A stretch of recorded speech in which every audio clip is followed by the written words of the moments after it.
Coming up on this episode of The Brain Drain Show.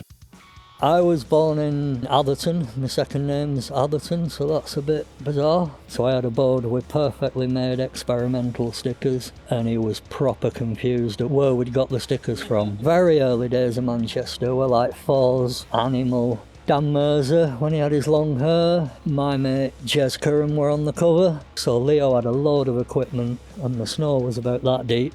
And we was wading up to the top of this hill, really windy, it was like a blizzard, and as I did the no comply, it was wind assisted. There was a street league, and I won the league, and I used to wear the longer Hensley chain rather than the shorter one. Went under the knee, so you couldn't straighten your leg on the way down, so I just fell like a ball. Stopped wearing Hensley chains after that. A white glove came round the door, like a burglar looked at me and stared me in the eye and shut the door again.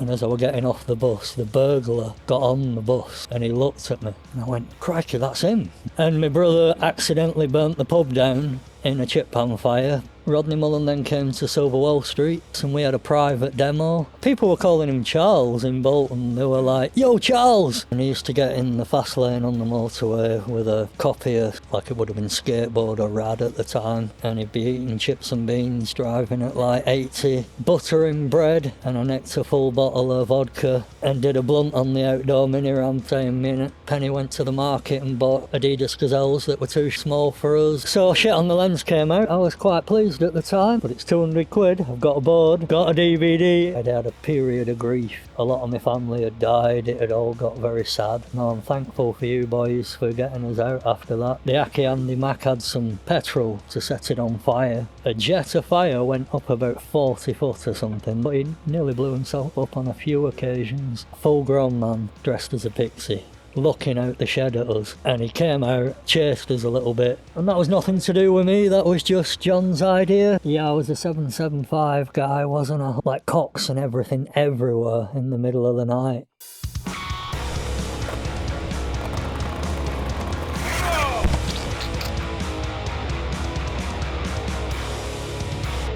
Started off with a nice Happy New Year. Happy New Year. Is that enough? That was good. Great, there you go. Happy New Year. My name's Forde, and joined to my left is my trusty co-host and true love, Toby Batchelor. Toby, tell the listeners your name, please. No. It's officially 2026. As you can see here, we have a brand new spanking set, nicely, carefully, and eloquently designed by both me and Toby. I didn't just take the reins there. But anyway, let's jump into this one. This is probably one of our most requested guests, probably by me. Can I just say Happy New Year? Go on then. It's Happy New Year time. You can say it as well. Come on. It's January the 1st, isn't it? Yeah. It's going out January 1st. This is January 1st. Happy New Year. Did you have a nice Christmas? How's your year been? Absolute dog dirt, and I don't want to go into it. How was your Christmas? Bearing in mind it's not happened yet. It's probably all right. Okay, tiring, good. boring. Is that from like the 23rd, 24th to the New Year? It's like a dead zone in time, isn't it? That doesn't exist. I don't know. There's quite an important birthday the day after Christmas. Why? Who was born? This motherfucker right here. Nice. Anyway, so welcome to the brand new set of the podcast, The Brain Drain Show, the UK's #1 skateboarding lifestyle comedy podcast. It's not comedy. Why do you always put comedy in it? It's not comedy. I don't know. It's pretty fucking funny. It's not. It's pretty It's funny. not funny in the slightest. Look, if you think it's funny, then you need to do your own separate podcast. I think this I'm podcast... pretty sure it's not a lifestyle podcast. It's not. I mean, we were just talking about greenhouses, so... Yeah. Anyway, so the UK's #1 and Europe's #1 skateboarding podcast. We're in the top 5% of listeners worldwide for action, lifestyle, comedy, romance podcasts on Spotify. But anyway, let's jump into this. Avi. Toby, do you want to introduce the very special, highly anticipated guest of this episode? It's the most asked for person for this podcast. It's Avi. Chris Atherton. Let's get a round of applause in the studio audience, please. Can you get some more canned applause? We need canned. Yeah. Get like a canned laughter or something as well. We should have got some confetti cannons as well for the Happy New Year thing. Oh, yeah. Can we run and grab some and restart this? No. Right, thanks for coming, mate. You all right? Like, Yeah. it is no joke that whenever you put those things out, who do you want on? It's like everyone just says Avi. Well, it's not even that. It's like guests as well. Like Mackie was Yeah. was heavy on it. Woody was heavy on it. Everyone's like, you need to get Avi. Yeah, and you're finally here. Well, and then we'll do another one with Avi and Dennis, that'd be like, Oh, that'd be the ultimate. We'll get on to Dennis because I don't know too much about him, so it's best that his brother talks about him. was it your birthday last week? 50. 50. Happy Yeah. birthday, mate. Round of applause in studio Whey, audience, please. This is 50. also the New Year / 50th birthday episode for Avi right here. And still playing skateboards. Yeah. I still fight like, because I'll bleep out my age. Well, you're 21. 21. When it's my birthday next week, I always think every year I'm like, this has got to be the year that finally something will happen, my legs will fall off or something, but I'm still skating. It blows my mind. If you'd just gone back and told yourself when you were younger at 50 you'd still be skating, Yeah, you'd we're be blessed, like, aren't we? There's a yeah. lot of people who've fallen off along the way that so Yeah. every skate's a blessing really at this age, isn't it? Yeah, that's the way you got to look at it, I think, isn't Yeah, it? I Like, if reckon. you can get out and have a skate, that's the way to do it. I think it's also like, me personally, it's lowering that expectation. I was just When about you to say, go I think skating, you just, I take really good, what's the word I'm looking for? I take like a lot of comfort in the fact that I can still push and tear about a bit, because that's kind of, at the end of the day, basic form of skating is that, and that's kind of what got you hooked in the first place, isn't it? So it's nice to be able to Back to the rolling around. exactly. Yeah. Do you know what I mean? Curbs, I enjoying think it. I think I'm at the point. Sean might be there as well, where kind of in this phase at the minute where You're about I to blow don't- up I and be don't- pro. I mean, I went pro years ago, but No. that's a podcast on its own. Is But it? it's like out of 10 skates, you probably have 2 good ones. Like, I'm struggling to have a good skate at the moment. Like, I getting don't know what you're on about. Out of 10 you know- skates, I have 11 good ones.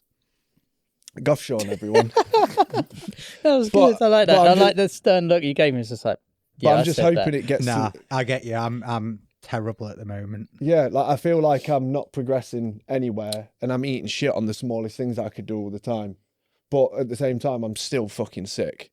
And the only thing I say is that I hope that I look comfortable on a board when I skate. That's it. But I've never looked You comfortable. were on the vert ramp at Flow last week. It's 12-foot iron. You were scratching backside grinds on it. Yeah, that was Like, insane. Yeah, that was fucking pretty low. that was rad. Well, hopefully when that vert Won't catch me doing that shit. when that No. vert's fully open, I'll get comfortable doing the front side, backside stuff on it again. I only had like a brief year of trying to skate vert, and it is fucking intimidating. Did you ever get into vert skating? No, terrified me. to Yeah, death. it is, isn't it? I don't know whether it's the height. It's just that the sheer size of the transition and stuff. It just Gets to a blows point my where mind. it gets to a point where you hit the wall, where all of your weight's gone. Yeah. And any little move, you can just tumble forward. And I actually did that on the vert, didn't I? I was just cruising around. Yeah, and when just, you fell, it was a bit I scary. went a to bit be too honest. high and then fell and landed straight legged and ran down. And I was like, that's the what you easiest can't way do. Yeah, to eat shit on a vert.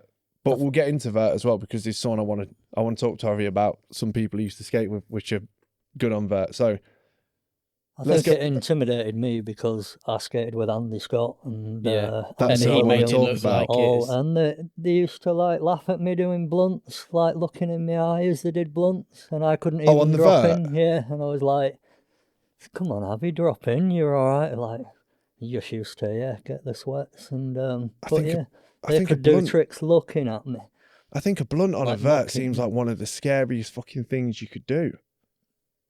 A blunt I on think a vert. anything on vert is pretty gnarly. Yeah, I mean, the other day, Tay was doing front blunts like every time, wasn't he, on Yeah. it? Like, he was doing Front them on, blunt's like, gnarly. insane. Tell you what is gnarly, doing a blunt kickflip out on a goalpost on a 16-foot high quarter pipe at Yeah. Bob Burnquist's. Did you see that That was recent Tom impressive, Shaw wasn't part? it? The flip out on the football thing. Tom Shaw. Unreal. Yeah. I mean, no disrespect to Joslin, but I think what Tom Shaw did this year is fucking insane. But I think it was bound for Did he do Joslin the to get it. disaster as well? The really high disaster. Yeah. I was liked sick. the 50-50 up rock fakie, 50-50 down as well. That was rad. Like, It- he ride Grinds up the grinded up post. it, rocked, Yeah. faking the top of the goal. That's right. And yeah. what was Burnquist, his guest trick in there, is a switch front foot impossible to lip slide. Lip slide, yeah. Well, I mean, come on, just break that down a bit. Switch front foot impossible to lip slide On a mega ramp. over a hip on a mega ramp. I think that quarter pipe, the mega ramp is either 16 or 18 foot. I think probably higher. But fuck that. I think by that point you're not really skating switch anymore, are you? You can just skate both ways. I feel. It's It's stuntman gnarly. shit, innit? Sorry, we got distracted about. But Andy Scott's one of the Yeah. people I want to talk about. So let's save that for when it gets to that point. So We'll take it back from the beginning. Where are you from? Where am I from? Where are you from? Where was you born? I was born in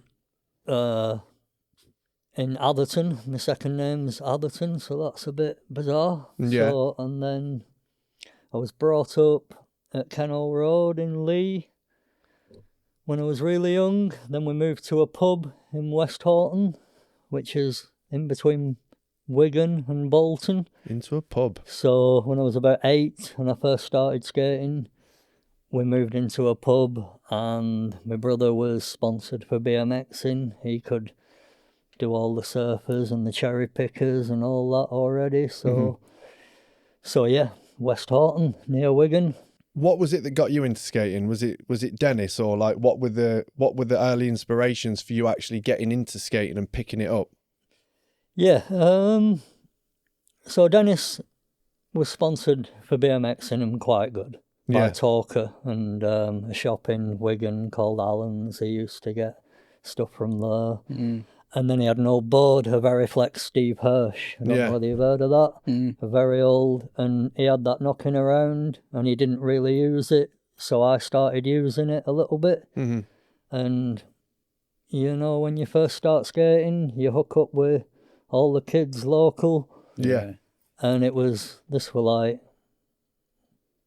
well, when I was like 8, really. So this is like really young. And when you used to sit on boards, going down hills, playing silly games, and just going down hills, sat on the board, playing silly games, not quite stood up yet. Back to the Future wasn't out yet, so it was all, and all the other kids had their dad's old 70s boards and the little boards, so some of them were trying to bomb hills on a tiny narrow board. If you had a wide board like me, it was 2 to a board, so you had to like toboggan. Yeah. And that was the very first sort of getting on a board for me anyway. Where did it progress from there? Was it, because we talk about Back to the Future quite a lot, and you say that was like, well, I was just trying to work out when, like say if you're 50 now and you started when you're 8, so are we talking sort of like 85, 86 maybe? You started skating? Does that work out? 83. 83? 83, I've got written down there. So Back to the Future didn't come out till, was it 87 or 88? I can't remember. I think it was we 87. spoke about this before. 85. Was it for Back to the Future? Think so. That got a lot of people into it, doesn't it? That taught me how to stand up, I think. That was time to start standing up, going down hills, Sony Walkman, recording like your own soundtracks and trying to skate with the Sony Walkmans on, and every time you went off a curb it all wobbled, didn't it, and that kind of behaviour. What was your first like trick you learnt? Were you like aware of ollies and stuff? And I remember the first kickflip, but that was like later on. First tricks were just like hitting up curbs and stuff, I think, trying to get little stalls and trying to do that kind of. But it was curb skating was the thing, wasn't it, back then? Them silly hops and stuff. That I can't really think what mine was. It's such a long time ago. I do remember my first kickflip as well, though. That was kind of a magical moment, isn't it? I think everybody remembers that, don't they? When you actually get your feet back on the board for the first time, you're like, "Wow, I did it!" You know. I think I did my first kickflip when I was 25. You can kickflip, so it was pretty easy for me to remember when I did my first kickflip. I'm looking forward to my first kickflip. I haven't done one this year. I did one last year just to make sure I could still do it. Well, that's enough. But what was the progression from there then to like getting an early career in skating? Because I read in I think it was a Sidewalk interview that being considered as one of the first generation of Manchester and Lancashire skateboarders. So like, who was the crew around that time? And when did you start kind of say breaking out of the hometown and starting to go to Manchester and other scenes? Well, I think that come a little bit later, when after you was playing with the kids doing the downhills, playing that kind of sat down behaviour, then I met a guy called Jason Hayes and went round to his house. He had the first skate videos that I saw, and which were? which were like Savannah Slammer and Powell 1, Bones 1, Future Primitive seemed to go on for a long time. I learnt a lot from watching that. Tommy Guerrero. And but he introduced us to West Orton Bank, which were like the first skate scene that West Orton Bank, he was into spraying and into hip hop, and he'd sprayed all the bank up. Specs, Specs had been there, and he's in Bristol, isn't he? Specs. Bristol, is he a Bristol skater? Is Specs? If it's the Specs we're talking about, it's that's Bear Miles' dad. Bear Miles' Surfer as well. Yeah, maybe if it's the same Specs. Well, he was like the first hero that I heard of, and it said on the bank Specs ground here with an arrow, and everybody used to skate that and do a grind where Specs had been because he was like, and that the scene at that bank was like yellow pipes, gas pipes cut in half. Loads of skaters, and it was just a regular scene for the first time. The first time I saw everybody in Bermuda shorts, Life's a Beach hats, full 80s all gear. that kind of 80s gear, just having pure fun skating at West Orton Bank. So that was like the start. That was the bit as a kid where you were like, wow, look at them all, they're doing it. Yeah. And they were making ramps, jumping off ramps, the whole thing was already happening. So I remember myself growing up seeing that from like skating in my hometown, then like going into the city and seeing another group of skaters, and it was like they were so far advanced. Yeah. It was like seeing... It was brilliant, It was like wasn't from cave drawings to seeing that in real life. It's like, it amps you up. Yeah, so West Orton Bank then took us into Bolton, where we, when you went into Bolton Town Centre, there was like break dancers with a lino down, and the markets had plugs for the markets, and they used to plug the boom boxes in there. So and that was pre-Sunday shopping and all that. So talk about that quite a lot, didn't you? It used to be so good, didn't it? Sundays you could just go anywhere. So the town centre would be completely empty apart from people up and down on bikes doing wheelies, girls on roller skates, loads of people doing breakdancing, spraying things. They used to tip bubble bath into the fountains, so there was bubbles flying everywhere, and seeing that for the first time was like... And they took jump ramps, and there were queues of skaters in day glow trying to do the Powell thing, jumping off ramps, different grabs, and that was it. I think I was hooked after that. That was where all that behaviour began, really. I fucking love that now. Like imagine going skating somewhere on a Sunday and just taking a launch ramp, but there's loads of skaters there all at the same place. You just don't get it now, which is a shame. As soon as the Sunday shopping thing changed, that was kind of the end of that. Yeah. But it used to be so good. Like Avi's saying, you could just go out and there'd be no one else out. Mm-hmm. You'd have industrial estates yourself, and you could skate everywhere, and there was no cars on the road. It was great. Yeah. You could wall ride shop fronts, the glass and everything. There was no alarms, it was just, free for all. Freedom. So it was good fun, but never to be replicated. Yeah. So was it around that time when you started kind of skating Manchester and getting to know some of the Manchester boys? Well, there was split skates, the shop split skates at the time. I don't know how big it was, but that were deemed one of the biggest shops. So when you went in there was just like boards all the way around, and the owner, Annan Granville, had a young lad called Darryl who we used to skate with. So he lived close to where we lived in Daisy Hill, so we could go around to their house and like hang out with them. So they sort of... Yeah, that was the first seeing real skate shops and real sort of, going into Manchester. That was when Natus was in Split, possibly. I don't know what year we're talking at this point, but Natus came to Split Skates, and pretty much every kid in Manchester went over to... Yeah. And I remember my mate Jason Hayes that I was on about, he had the experimental stickers, them that Powell had on, that we used to make them by hand in his house. So I had a board with perfectly made experimental stickers, and I got Natus to sign that. And he was proper confused at where we'd got the stickers from, because he'd only ever seen them in America. He was like, And we explained that we'd methodically made them, and he was just like mind blown. So You did see it, you know, all the PAL videos. They always had experimental boards, didn't they? With They still do it to this day, don't they? Well, For some Foz boards. did one, didn't he? Experimental sticker. Across it, but Did I tell you the Dead Dave story about when he was in LA skating he was skating some curbs in LA and he twisted Venice Beach, wasn't it? Yeah, twisted his knee really bad. He's had a surgery on it, but he like twisted it and he was laying on the floor, and he said, just in the distance, Natas just walking by with his dog, and he was like, I couldn't get up and go and talk to him because my knee just felt so bad, and that's the only time he's seen him, and he's on the floor because he's done his ACL on his knee. Poor thing, that's unfair, isn't And it? he saw Natas, and he was like, he was just walking his dog, and he was like, what a fucking time to do that when one of your heroes is, and you can't even go up and talk to him because. But it's quite a cool story, and he might have,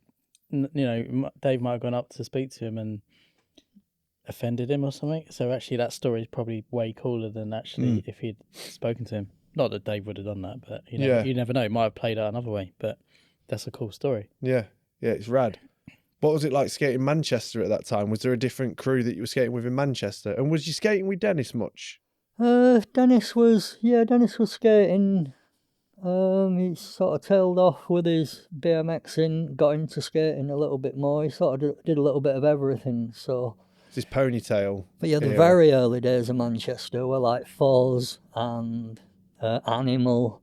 I don't know whether you've heard of that guy. Foz did a guest board for him. He's doing the wall ride. And he had like leather jackets and long hair, and he was like the first guy.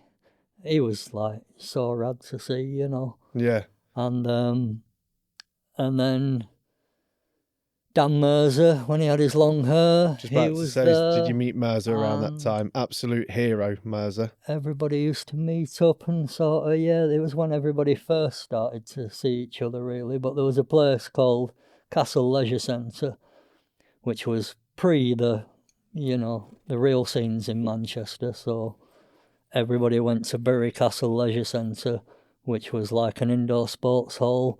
And that's where the Alba team came and did a demo there, and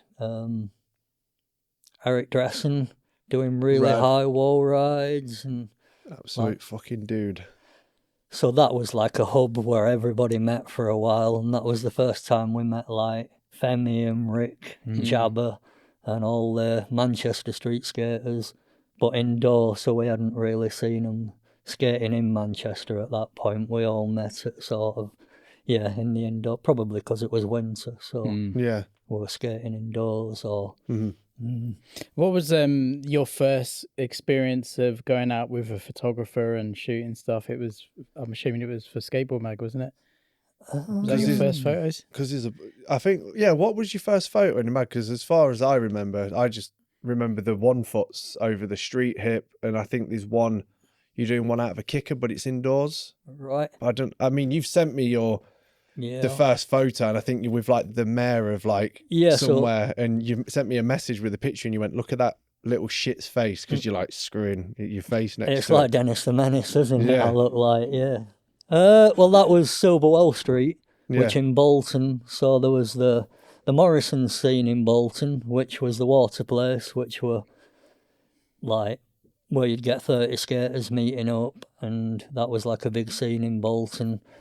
And there would be my brother and Gary Walsh and Troggy and a whole list of other people that used to skate there.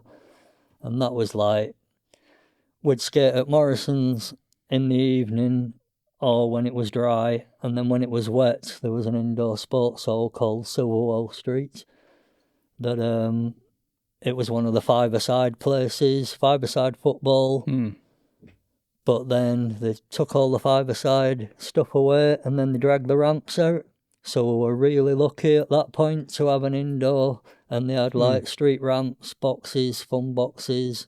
So we got to like skate there all the time, all through winter. And what was the question? First photos. So my first photo was at Silverwell Street. So I won the comp there. That was where I got to like learn how to skate kickers properly, and I was learning I was trying to do the Matt Hensley thing, backside 180, melon grabs out of ramps, backside 180 1-foots. What was the trick? And the photo was on a quarter pipe, and it was pretty terrible, and I'm just like doing an ollie to fakie, and it was about that big in the mag, and it was AVIT spelt with a Y, and like, yeah, so that was my very first little photo. Do you have bridge bolts?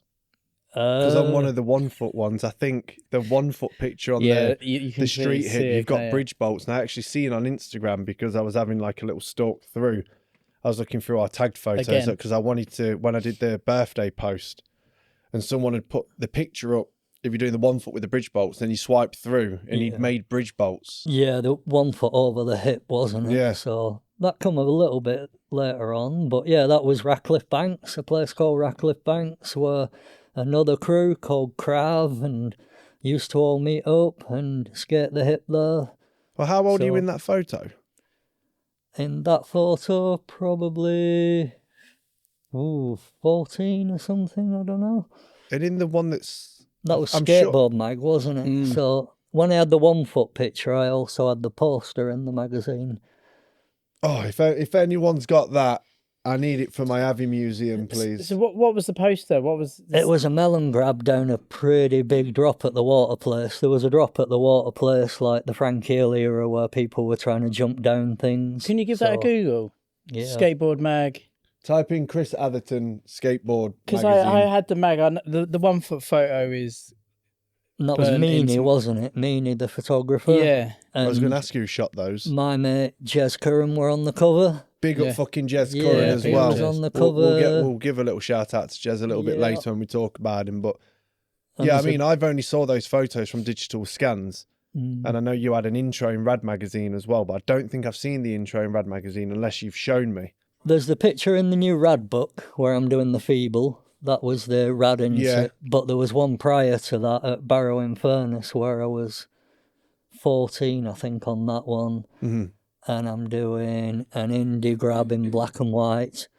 And there's a full little interview by, I think, David Van Leer did that one. So Yeah. How was it shooting with photographers back then? Was it very much just like, can you do that again and take a few pictures? Because It was just, yeah, just hope for the best. you're 'cause very I've- blessed that there's a yeah. photographer there Yeah. and you kind of know that they're going to get good results and your skating was good at the time, or it felt like it was good. So I think the whole thing with that is the board's dipped, isn't it? That was the thing I was good at. I could do 1 You foot, just booted it and it but went send down. the board down. Yeah, yeah. So it looks super extended. And I could do like backside 180, 1 foot, tail grabs with the Yeah. same dipped sort of, and yeah, so And they were the tricks around that time. people like that it then, was the didn't 1 they? foot Yeah. zone, wasn't it? Like when like Hocus Pocus came out and stuff like that, that was it for us. Everyone was like, we got to learn a 1 footed ollies. I think love a good 1 footed ollie. I think my Oh, and you favourite did photo. the new Dill video as well. My favourite photo of all time is the one, if you click on the bottom left, Sean, it's the black and white that Leo shot. I still Yeah. want to go back and film that. But that's incredible. And there's another photo that goes with that Leo shot, and you're like holding the board Big up, Leo. and you're like smiling at him or laughing or something. And I think I asked you about it, and you said because you dragged him up the massive hill covered in the snow to no comply off that. But that's like, look Well- at the angle on that no comply is fucking perfect. Shapes. Well, it Yeah. was snowing, wasn't it, that day? So Yeah. Leo came to my house and we were like, I said, I've got a spot and it's just been tarmacked. And I reckon if I carry this little ramp all the way up the hill, because there's no other way up. So Leo had a load of equipment. Mhm. I had a fly off and the snow was about that deep and we was wading up to the top of this hill and Leo Yeah. was just like, Was that when Leo lived in Manchester? Did he live in probably Manchester, I around think? that point, yeah. So, and then we get Such to a good picture, like the way it's framed and everything is Yeah, it just is good, isn't really it? good. Like Leo's incredible. Like we'll get on to Leo as well because there's a couple of photos he shot. I want to find out how he did them. But yeah, But you Yeah. got the shot even lugging all that gear up there, right? Well, we got there. We had the ramp. The plan was to use the ramp to maybe, like, get onto the top bit, you know, to air up onto it and then off. and like clear the whole monument and maybe do a nose bump on the edge of that pinnacle in the middle. That was my Alright. plan. That was my ambitious, like, idea. Yeah. But when we got up there, they'd removed all the tarmac and like they was resurfacing it, so they'd dragged it all up. So we'd done all this hard work carrying all the stuff up there for me to use the ramp to get on to that thing. But you couldn't skate the surface at all, so it was Leo's idea. He said, can you do anything off there? And it was like blowing a hoolie, really windy. It was like a blizzard. There's a photo of me like that, where it's like, it's just blowing so hard. I think that's the one you're on about. And it's like, try the no comply. And I did a few and it was just rubbish. It just weren't happening. And then one of them, the wind was blowing towards me.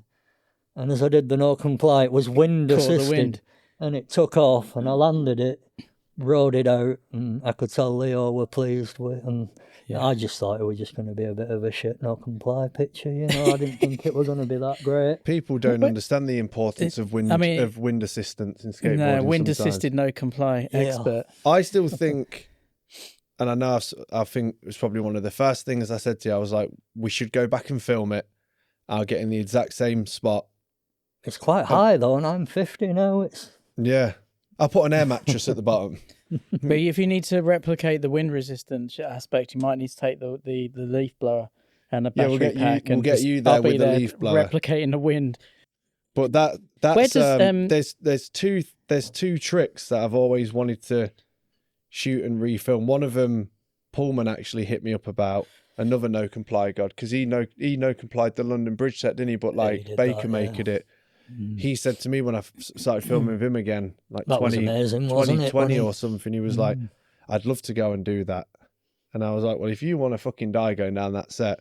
And then, ironically, another no comply picture that I want to shoot is that. But yeah, it's incredible. Where does the term blowing a hoolie come from? Do you know?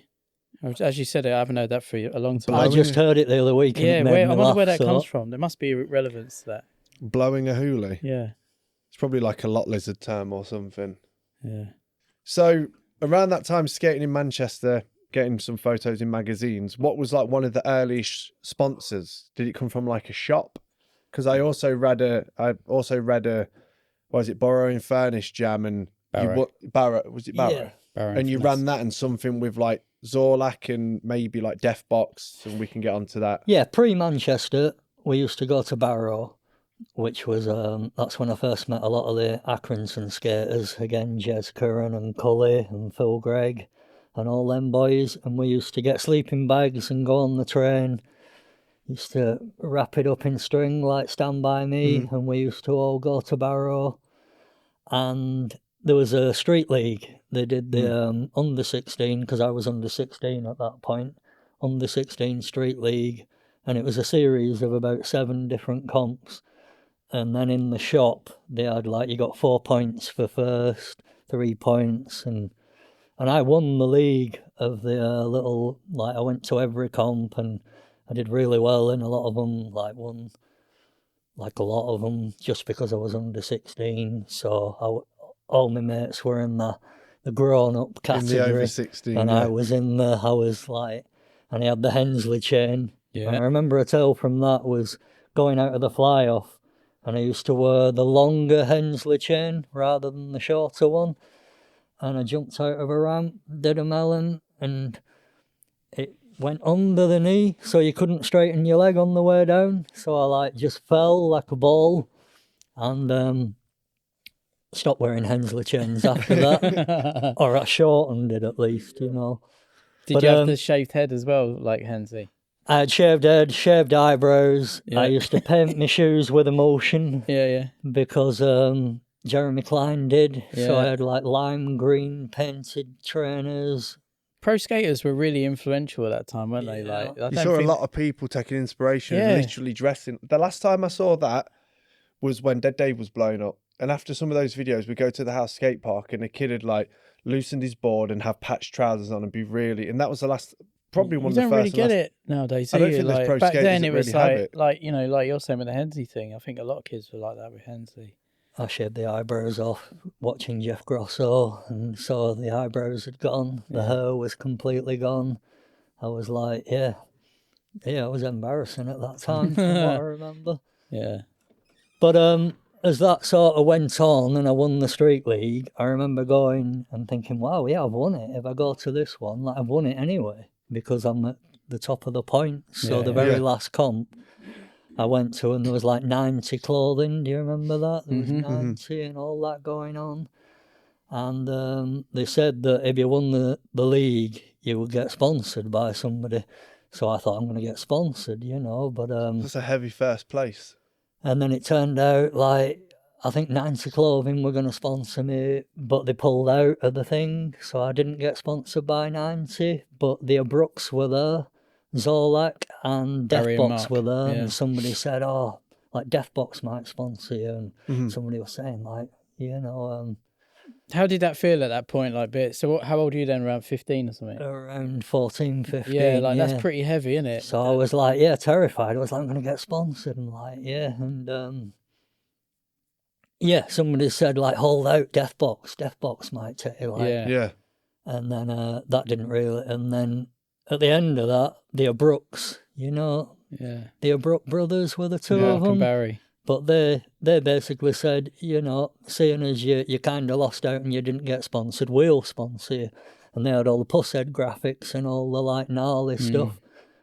And as a kid, I was like, oh, I'm into SMA and I'm into, like, all the cool stuff. And that's not really my vibe. So, like, they sort of offered me that and I was like, I sort of loosely turned it down because I thought Deathbox were going to sponsor me. And yeah, which was a bit silly at the time. I should have took it, but I was that sort of focused on thinking, what if Deathbox sponsor me? Because Deathbox was the shit then. It really so, was, wasn't it? yeah, so nothing really came of that. So that was my first little fling with nearly getting sponsored. Then what kind of followed after that then? Nothing, really. Yeah. I don't think. Nothing until Karma, really. I don't think. Yeah, that's insane. That's a fair gap, isn't it? Yeah, you know, yeah, that's mad, isn't it? Well, let's not jump straight to Karma because I'm sure a lot went on in between then as well. So, where were you living again at that point? At that age? I was still living in the pub at that point, and yeah, again, I've explained how I looked at the time, and there was like I was in the pub watching a movie one night, and when you live in a pub, your mum and dad are downstairs. Yeah. You're upstairs on your own. And I was upstairs on my own, and the door, a white glove came round the door, and like a burglar looked at me. Oh. And stared me in the eye and shut the door again. He was like, he's got no eyebrows, I'm not fucking with that kid. And I was like, wow, I thought like sometimes people come up to like collect ice, like bar staff and stuff that were took on. Yeah. But I knew it was a burglar, and like I got up and I could see the route he'd took out of the spare room window. Fucking hell. So I was like, for a few years after that, I was like terrified of burglars. I was like, absolutely like shook my world a little bit. And then I went to school one day and came home from school.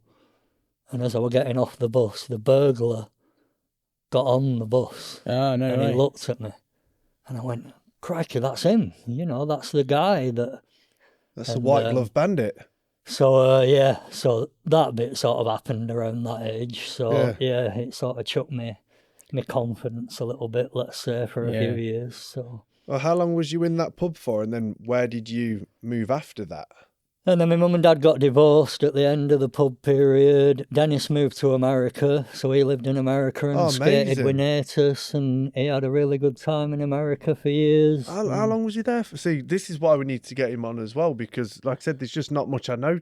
I don't know too much about Dennis. He moved there for a while. He used to skate the curbs, the rounded ones. And he used to ring me up and tell me stories. He had I think he had a Beetle with a Trans Am with an eagle on the front. He was living it up. Nice, he was but then that was about the time, you know, my mum and dad got divorced. Things went a little bit. So, and I'd left school. I failed all my exams at school. I didn't get anything higher than an E because I was just terrible at school. I was just so focused on skating all the time. Yeah. Everybody at school just knew me as the the scruffy kid who looked like, you know, just super scruffy, no hair, getting done No for eyebrows. everything. And my brother accidentally burnt the pub down in a chip pan fire. Bless him. No way. He put the chip pan on, went and watched a film before, and then the pub burned down. All my books, all my skate stuff, everything burnt down in the pub. No way. And I sort of blame that partly for getting bad results at school, because all the work I'd done was in the books that had burnt in the pub. So when they said to hand it in, I had nothing to hand in. So, Well, surely they must have understood that. Or did they go, no like, excuses? Yeah, like, sort come on. of. It was like, yeah, 5th year, and yeah, I was a little rebel anyway. So yeah. Yeah. I think skateboarding kind of attracted people like that, didn't it? I mean, And I was proud of it as well. So Yeah. yeah. So my mum got me into art college then. That was like, you're not going to get a job. You're obviously sort of creative. Yeah. We'll get you in art college. So I did that for 3 years, and yeah, did like a fine art course and stuff. So Where was that college? that was at Bury again. Yeah. If you've heard of Goshen, the ramps at Yeah. Goshen Yeah, were yeah. Yockey, Olsen, and Pete McNeil, I and can't remember who Wingy, spoke about it, but Woody. all them boys. Woody. Okay. Was that But- the one when he said he'd get the bus and the train to Yeah. it and just get rough directions? yeah. Was it in like a youth centre, did he say? Like, It was a community centre, wasn't it? Or Again, youth it was a club or sports hall with a Right. vert ramp, but it was, you know, in the UK, that was one of the only proper Yeah. vert ramps. So there were Danny Way, Tony Hawk, everybody, the Bones Brigade did a tour there, didn't they? Like, everybody went to Goshen. It was a huge thing for years and years. So fucking no one comes here to do tours like that anymore. Like when you spoke about like the Plan B tours and when Hawk and everyone, like, There's just no money in it sounds- anymore, is sounds there? You know, incredible. it's just you know, up until I don't know when it was, but you know, the brands just don't have marketing budget for that. It's just expensive expensive, yeah. to fly pros about, and you Yeah. know, there's very few brands that can do it now.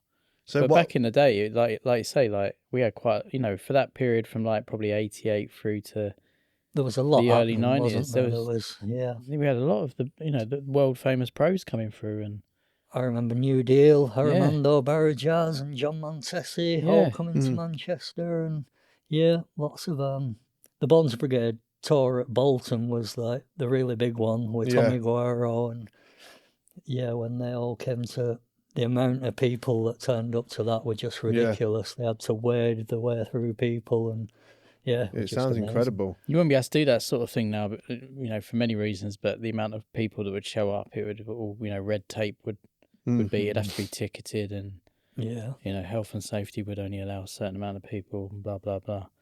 So what else was going on around that time then? What year are we talking? So when I was on about the Silver Well Street thing, that's when Rodney Mullen came to the UK for the first time. He had Yeah. the cover of the magazine, Yeah.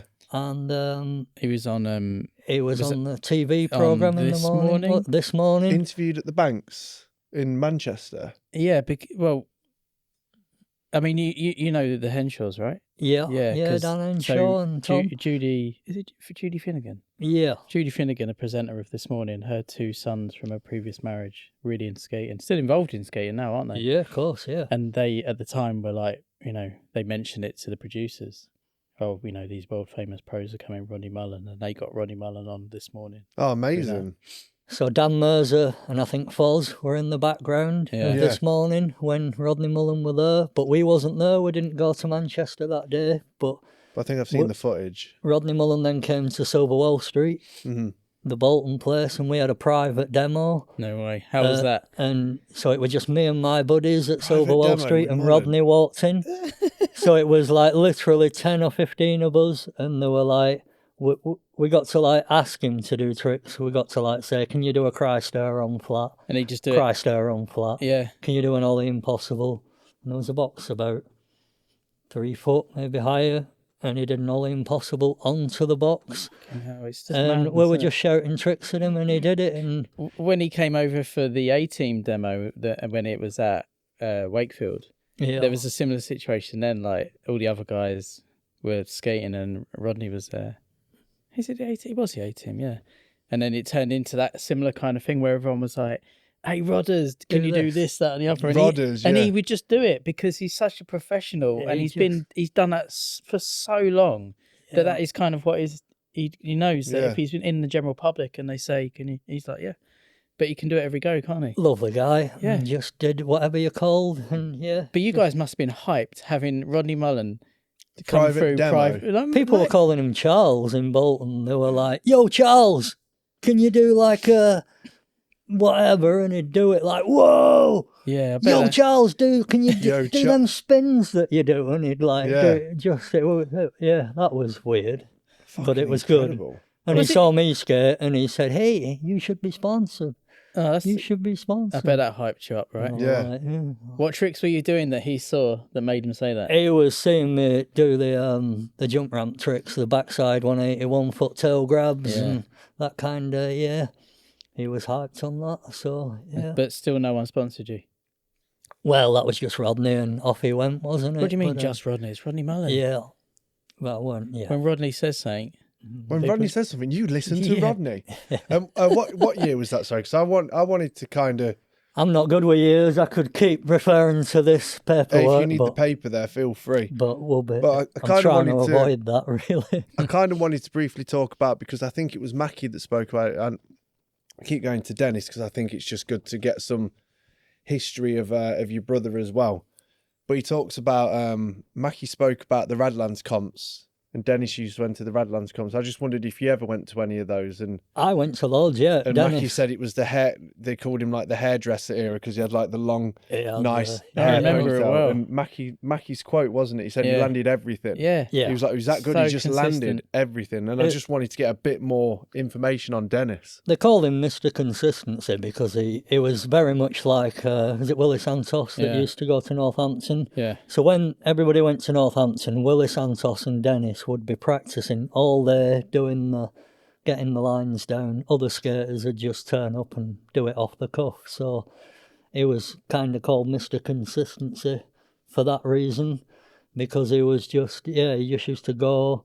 He didn't drink, he didn't smoke, he was very level-headed. Yeah. He drove the car, he drove everybody everywhere, he escorted Tommy Guerrero around Northampton, loads of tales because he was the driver. I just love that Everybody footage. utilised trustworthy Dennis one. because he was the trustworthy guy. Everyone else was well off the rails, kind of I thing. just love so- that Radlands footage where he does the line, and then I think he ends it on the tray flip, and he like puts his arm Yeah. up. He's like, "Yeah, It was the one he thought he'd won, so yeah." actually- Mackie said he should. Yeah. Mackie said he was like he should have won that one. Who beat him? Dennis's tailor, that is, somebody jumped off the vert ramp onto the side, and everybody screamed so loud, he won, like. So Dennis, the one where he was about, the one that he thought he won, yeah, somebody jumped off the vert ramp and did like a stunt without the board, and everybody cheered so loud, that guy won, like.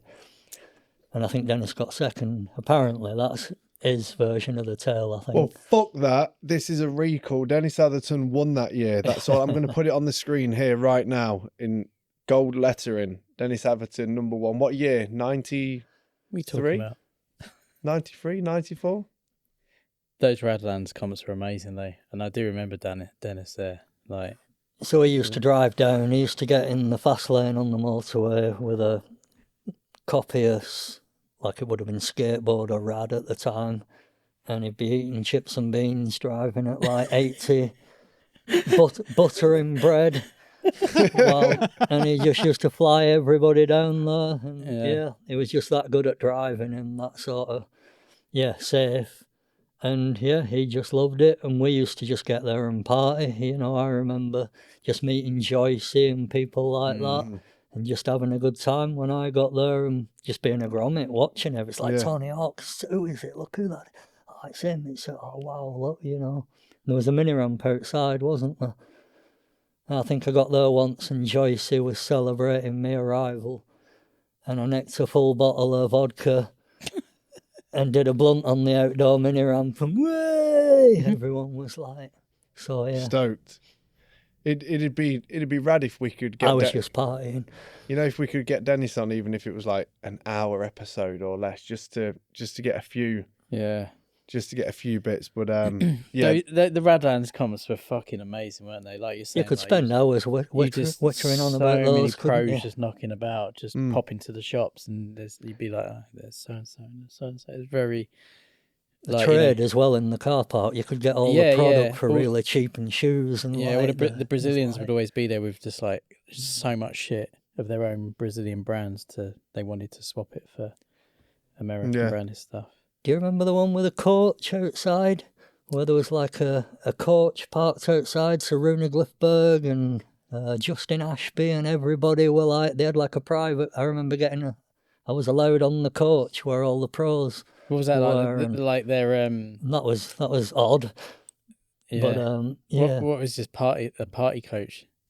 Pretty much, it was just it was where they were allowed to go to just have some downtime before they went back into Northampton, if you will. So don't remember that, but and there used to be Penny and everybody on there, which used to all be on the coach, and Alex Moll and all them boys. It was like fucking phenomenal. To be a fly really. on the wall of that would have been amazing to see that. So what was kind of following after that? When did sponsorships start coming through, and who was you riding for? I mean, if there's anything in between, like big bits that I've missed out, but I understand I am skipping a couple of years. I'm probably skipping a couple of years. Yeah, it's like because I was sort of just skating and not travelling as much, skating locally, then sponsorship probably didn't happen. You needed to travel more to get sponsored, I suppose. Most people at that point were like already flirting with going to America. Everybody wanted to go to SF. That was the big thing. So, and because I was a skint student, I didn't get to do any of that because I was too focused on, being at art college and trying to get through art college, which, So, them years sort of passed me by a little bit, if you know what I mean. Did you do okay at art college? Yeah, I got through it and I passed it all, and And what did you do straight after that? Straight after that, probably had a few years off, and then just started working different jobs, really, just trying to get some cash coming in. Joxer sent me a little question saying, Big up, if you ever get Avi on, ask him how being a roofer inspired his skateboarding. That was a Joxer question. Being a roofer. inspired his skating. Then he just asked loads of random things like, ask about how he likes his tea and pie and mash and all this. Just typical Joxer questions. How do you like your tea? Tea, no sugar, a little bit of milk. There you go. Tea bag in first. Favourite biscuit? Maybe a biscuit or two. What kind? Favourite biscuit? Ooh. So you'd have to stop and have a real think about that, really, if you're going to be truthful. Needed some on the table. We don't have enough biscuit chat on this podcast. We need to... I like the old morning coffee that used to expand. Do you remember that? Sorry, what? They're amazing. What was that? It's like guttural growl. Hobnobs as well. Like 6 morning coffee and then watch them like fan out. They're the ones that are like sort of like a finger biscuit almost, aren't they? And they're like quite but they're more like rectangular. Yeah, I used to have them at my grandma's all the time when I was a kid. They were amazing. Very good. Pink You wafers. used to have to like double them up so they didn't go. I used to get 3 or 4 and then like, they'd stack them. You stack them. Double, quadruple, Should we do a podcast Quadruple just about Dunkin'. biscuits? Quadruple Dunkin'. Biscuit podcast. That's our new one we're starting this year. But yeah, the biscuit I budbast. bet Biscuit budbast. there is a biscuit podcast out there. It's got to be in there. It's got to be. When did you move to Accrington and everything? Because I want to talk about the Andy Mack, which confused me when I saw you guilty by association in Sidewalk. I was like, is this Andy Mack? Yeah. Is it Andy Mack? And then someone said, no, it's Aki Andy Mack. Yeah. But then also, let's talk about skating with Andy Scott and like, what was it, Bolton Bones, that skate park as well? That you've got some fucking Bolton incredible Bones, footage there. Tez Robinson and Mike Sutcliffe and all them helped to run that park, and I forgot the other guy's name. But yeah, Bolton Bones was a massive scene for a while. Loads of demos there. Tez did a good job of getting lots of people over. So that was rad. Just go to Bolton Bones, watch demos, skate there. The Manchester skaters used to come over there. Eddie Belvedere, Rob Smith, all them boys. Met them at Bolton Bones. And yeah, that was a good scene. It was, yeah. Poor Tez, I remember seeing him and looking absolutely terrified because they were getting harassed by people wanting to nick the lead off the roof. And it was up to him and Andy Scott to try and fend off some baddies that were like, oh. Some baddies. I remember seeing him all white thinking, oh, like, what's up, Tez? He were like, oh, you don't want to know, you know. You don't want to know. When I always felt sorry for him when I saw that. It was like, yeah. Is that when you properly started skating with Andy Scott? Known Andy Scott for ages, so we go back like quite along from the Goshen days. So when we used to go to Goshen, because that was the same time I was at art college, we'd go to art college, go to Wingy's house and go to Goshen in the evening.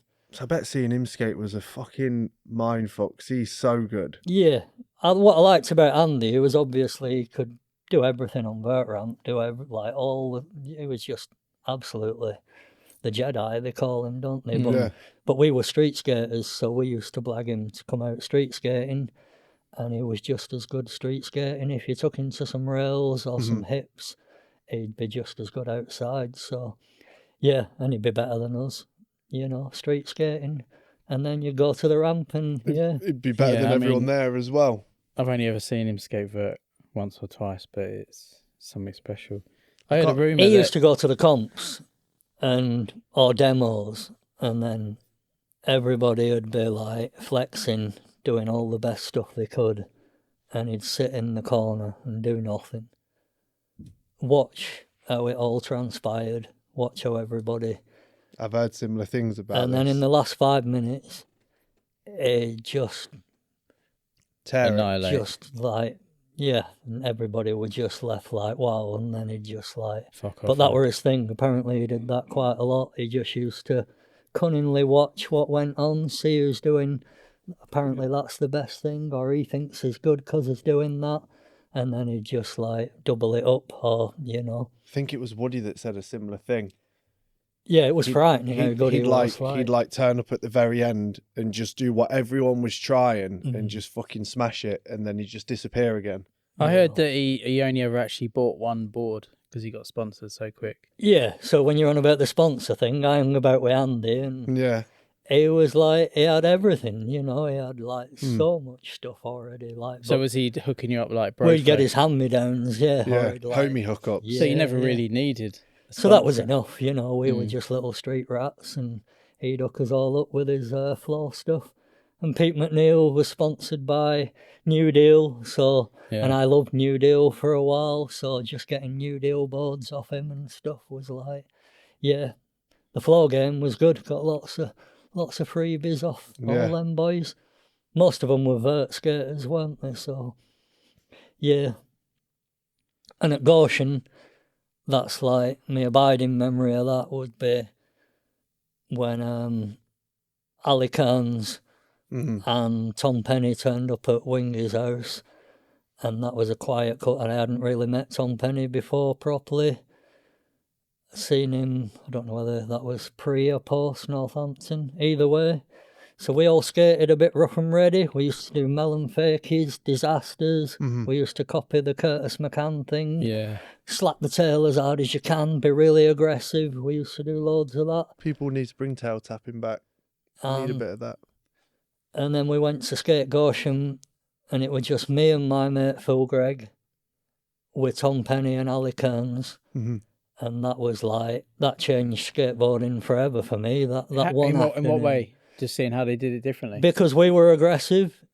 Phil Gregg used to do the fakey rocks where you go right up with your back truck to the coping and go back, and it looked like you were going to slam every time you did it. And they had like, we was like, wow, look at them. They can skate ramps without falling off. You can tell they're not going to fall off. They've got like a finesse about them both. And they taught it us. It weren't like they were like, look, this is how we skate. We was watching and was like, wow, look, you can do it without falling off. It's possible to not be aggressive and skate mini ramps without falling off. And then they went home and we copied exactly what they did for weeks and weeks, and then, yeah, so that changed. And then I could skate without falling off. I thought, there's a different way of doing it. You don't have to be aggressive. You don't have to be... You can do it and land everything. And that's when you were doing them late shove it, backside disasters and all them kind of tricks. Like, he's doing that without falling off and making it look really easy. Just the style of everything they did, you could just tell there was... You weren't going to slam. What's the story? I can't remember who said... So I'm sure someone said a story about you and Penny skating in slippers. Like Penny didn't have shoes or something, and they were like Avi and Penny just skated mini ramp in slippers. I think that's when we went to... That's when Alicans was saying me and Penny went to the market and bought Adidas Gazelles that were too small for us, and we both had really tight trainers because it's all they had on the market, but we wanted the colourway at the time or whatever. Yeah. But there was, you might be mixing it up, there was another time where I went street skating in Manchester in slippers. Nice. Because I'd heard Gons were skating in slippers. So I thought, that how cool's that? I'm going to start skating in slippers. So I started skating in slippers. And I think Pete McNeil told the story of Gons. Used to skate vert wearing a Hawaiian shirt with cigars in his upper pocket. Mm-hmm. He used to have like cigars hanging out of the shirt pocket and skate vert really loosely in slippers and an Hawaiian shirt, just like... So you went and bought it all? So yeah, copying Gons, isn't it? Because he was the best. The Gons father. Skating in slippers. What an absolute legend. But I tray flipped a road gap in Manchester in slippers. I was famous. That was like, what? There's a good soundbite for you just there. Yeah, it's amazing. I've clocked loads of great sound bites at the minute. Where's I was proud of that. Where'd you get the good slippers from if you want to go skating in slippers? Where'd we get the slippers from? It was just slippers from home. Yeah. Shoes were getting thinner, like big, bulky, thick shoes. A lot of the shoes were like, I don't want to break my ankle, I don't want to bash my feet. They have to be really big with padding. And then shoes started to get a bit more, so you could feel like, was it Sambas? And Adidas, because all the shoes got thinner. So if you went thinner than that again, you were down to slippers, really, weren't you? If you really wanted to feel, feel your board. But then all the slippers would be like bloody toes sticking out and all that. Another memory, I must say, from the Barrow days was watching Jimmy Boyce. The first guy I ever saw trying to do kickflip 50-50s down a handrail there. And he used to wear the cargo shorts and socks. And both of his shins were so covered in blood. His socks had turned pink and his shoes were turning pink. And he was kickflip 50-50 in this rail and just thinking, look at him. It's just pure. And he was proud. It was like proud of it kind of thing. He's still out there as well. And he'd still going for it. Still going for it. He's one of those where I hit him up and like, come on the podcast. He's like, if I'm ever in the area, I'm like, no one ever knows where you are. Yeah. Like he's in the woods or he's an enigma, isn't he? Yeah. Jimmy Boyce was, Yeah, incredible dude. Stop right there, Forde. Tell everybody who is the show sponsor today. Today's show sponsor is Slappy Trucks. Slappy Trucks was invented by Mike Sinclair. He had a little look at his trucks during lockdown and thought, I might just have a way to make these better. Slappy provides the best grind clearance, confirmed by Professor Schmidt, the quickest turn, less wheel bite, and no break-in time at all. They also have a huge selection of sizes, including the new 13-inch bad boys. Not only that, they've got Arista True and the one and only curb killer on the team. I'm currently rocking the new ultra-low inverted kingpin trucks, and they are super-duper fantastic. Would you say you're enjoying them? Yeah, absolutely. Yeah. Very, very low kingpins. If you want to check out the wide range of Slappy trucks, make sure you head to www.rollersnakes.co.uk and see what we have in stock. Slappy trucks, skateboarding just got easier. Did you come up with that tagline yourself? Yeah, just now. Back to the show. Back to the show. Back to the show. Back to the show. Now. I have to have the final one. Back to the show. Back to the show now. Let's talk about karma. Yeah, because that's where my kind of earliest memories come from, was seeing the shit on the Lens vid. So that's why karma for me, I can't remember. It was I'll give him a shout out, Ash Sek from Northampton. he put up a picture of shit on the lens, and he put the caption something like, "Karma shit on the lens before Karma was a shit show." Because I think that's fond memories for a lot of people, is that era of Karma. Because obviously you were on the team, Belvedere was on the team. I feel like I sort of got in on an already existing Milton Keynes scene, really. It was like the Milton Keynes scene with Abby chucked in, it felt a little bit like at the time. So when did you get on? Karma was based in Brackley at I-5, which is just down the road from Milton Keynes. Yeah, because there's a lot of MK footage in the shit on the lens parts, which we'll talk about. But yeah, but how did the Karma thing come about? You worked there a little bit, did you? A little bit, did yeah. You? Yeah. I'm sure Over the Adam years. used to say, "Oh, Toby's doing your graphic," or "Toby's done this," or "Toby." Is that right? Was that you at the time? Yeah, I did I little was bits so and like, pieces there. yeah. Wait, I don't have you Adam to and thank, Jane. do I, for some No. Karma? Just about to say, just can't thank Toby for some Avi graphics. I'd fucking crush my world if I had to say thank you to Toby. But you used to help out, didn't you, doing Yeah. some things? Yeah. Yeah, I mean, yeah, most distros I've helped out at some point. Mm-hmm. Give us your first instance of meeting Adam and Jane. I think I went to one of them trade shows in GMEX in Manchester or something, where they had all the shops and doing all the promotions, and I think I met him there. I remember Rocker being there and him saying, we'll do you a board. I think it was literally at one of the trade shows. He spotted me, and I remember Adam was like, he liked Fred Dibner and that kind of stuff. So he was like, I don't know, he was into that. And so we had a little bit of banter right away about that kind of stuff. About chimneys. And I'd already, so like when I left art college, I got my first camera. Mm-hmm.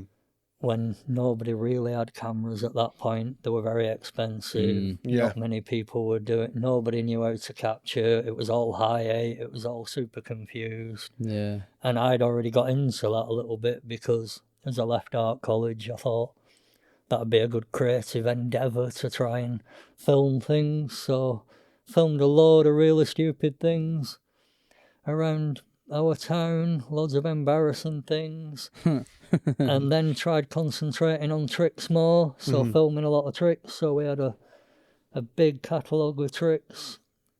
So it was like, I had a lot of footage. I think Adam knew I had a lot of footage, and it was me trying to, I don't know, do like different kind of tricks, if you will. Something that Unique tricks. not really, well, you know, just I was pushing that sort of thing. Yeah.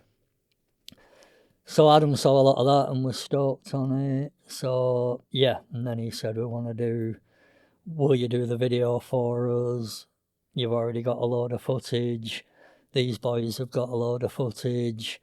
We can go filming with John Cattle and Sean Smith when he were really young, and Amir already had footage. So everybody chucked all the footage at me. Yeah. And I tried to, you know, not shit on the lens together as quick as I could, really. And, yeah, so Adam, yeah, it was that, really. And then he said, we'll do you a board. So he did the board, didn't he? And what was the first board? Like, there's a bunch there if you want to grab any so we can have a look at them. Yeah, the first board was that one, wasn't it? Which was, I felt like a lot of it was rushed. And I told you the story about how I didn't like that. I had this concept of that looking different. I didn't really like the logos and the signature, but Adam was very much, got to have your signature on it, chap. It's got to have, you've got to, you know, it's got a Sekama on there. It's got to have Avi in big letters. And then I just give in. I was like, I'm going to get a board, whatever. Yeah, you pass it over here. Cause stoked if I get a board, you know. Because when we get other ones out, I'll start putting them down here. I mean, So Shit on the Lens came out, and that came out. I was quite pleased at the time. It was, I mean, I'm stoked on that graphic. I like that you've got the option for this is a sticker here, and you obviously have the option to put it on or to not have it on. And like I said, Adam messaged me the other day, and he's got one without the sticker. Yeah. So I obviously need that one as well, because it's like, to me, it's a completely different board. Yeah. Without like the a silhouette, isn't it? Yeah. And like I said earlier, like, Avi signed it like, thank you very much for the board. And I thought, well, when I get it, I could probably probably clean two Adam off it. How many of them boards did they sell back in the day? That was a different time, wasn't it? What year were we talking about? Was it 2000? I've got no idea because I was like, we're going to give you £1 a board, we're going to give you sales on the DVD, VHS, should I say? We're going to give you sales on that. So I was like, oh yeah, push the agenda a little bit, and I think I got like £200 or something, and I remember thinking, like, that's not that much really, is it? Like, that's the pro life, baby. it's like £200, but it's £200. I've got a board, 200 got a better than no DVD, 200 I've quid. got a VHS made and printed, I've got a few keepsakes. Was that so- including video royalties as well? Yeah, and then I got like another £50 a few months later, but it was minimal, and So you got all the footage, yeah. which I assume was on tapes, videotapes, a mixture of things. Oh, and then, so I had to deal with that. Like, how and do then I what did you capture edit that? it on? How did I had a friend, my mate Phil Holden, who was quite tech. He could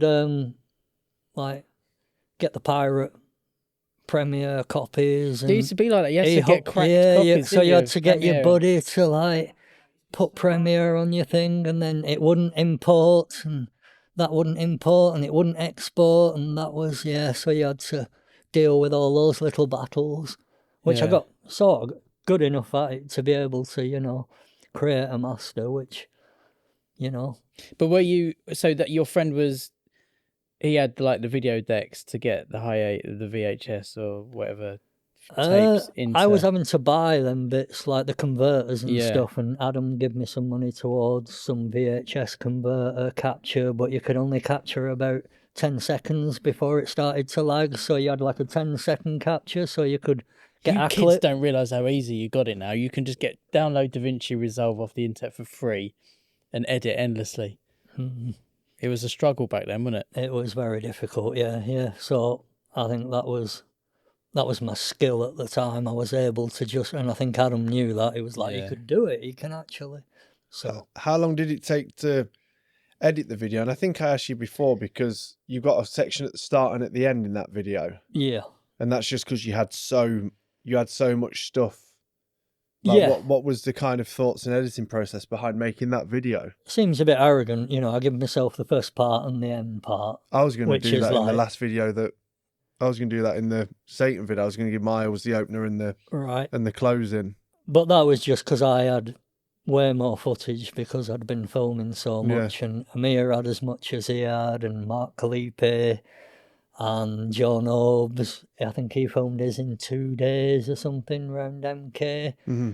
So just because I had the bulk of the footage, I had to pad the video out with a couple of sections in there, really. How was the video received when it came out in that era of 90s skateboarding? It was later than that, wasn't it? It was was later it than 2000? that, yeah. 2004 3 or I something, think.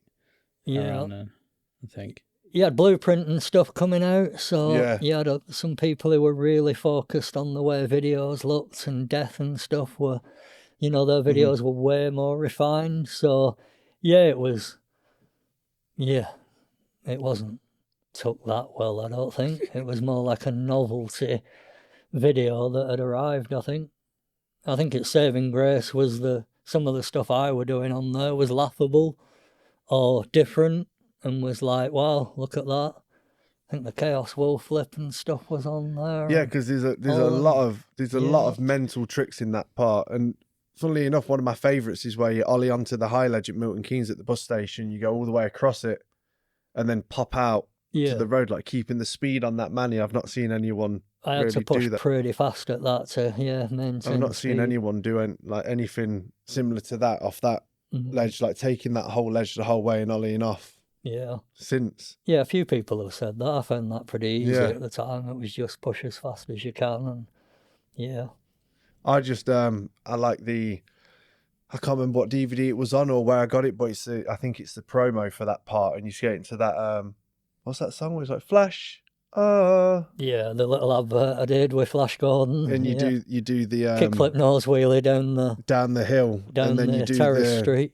Then you do the no comply tray to nose manny. You land in nose manny and go down as well. That still fucking blows my mind. A lot of people like that at the time, the first time, It's fucking nuts. And then obviously the chaos flips in. I think the chaos flips. No, I don't think that's in there. I think that's in the part across the bench, and then it pops off. And I think you told me once that you lived near that spot. You lived up in a building up top. Yeah. I think Gemma maybe filmed it. Yeah. Which I think she probably filmed a lot of your stuff. Yeah, big up Gemma. She was a photographer at the time. A lot of skaters in Accrington got shot by Gemma. She did a lot of filming and stuff like that. Without Gemma, we wouldn't have had a lot of that footage. She was into it. Like, she used to go photographing chimneys, and she was just really into photography. So if there was any filming, any photography to be had, she wanted to come along for a few years.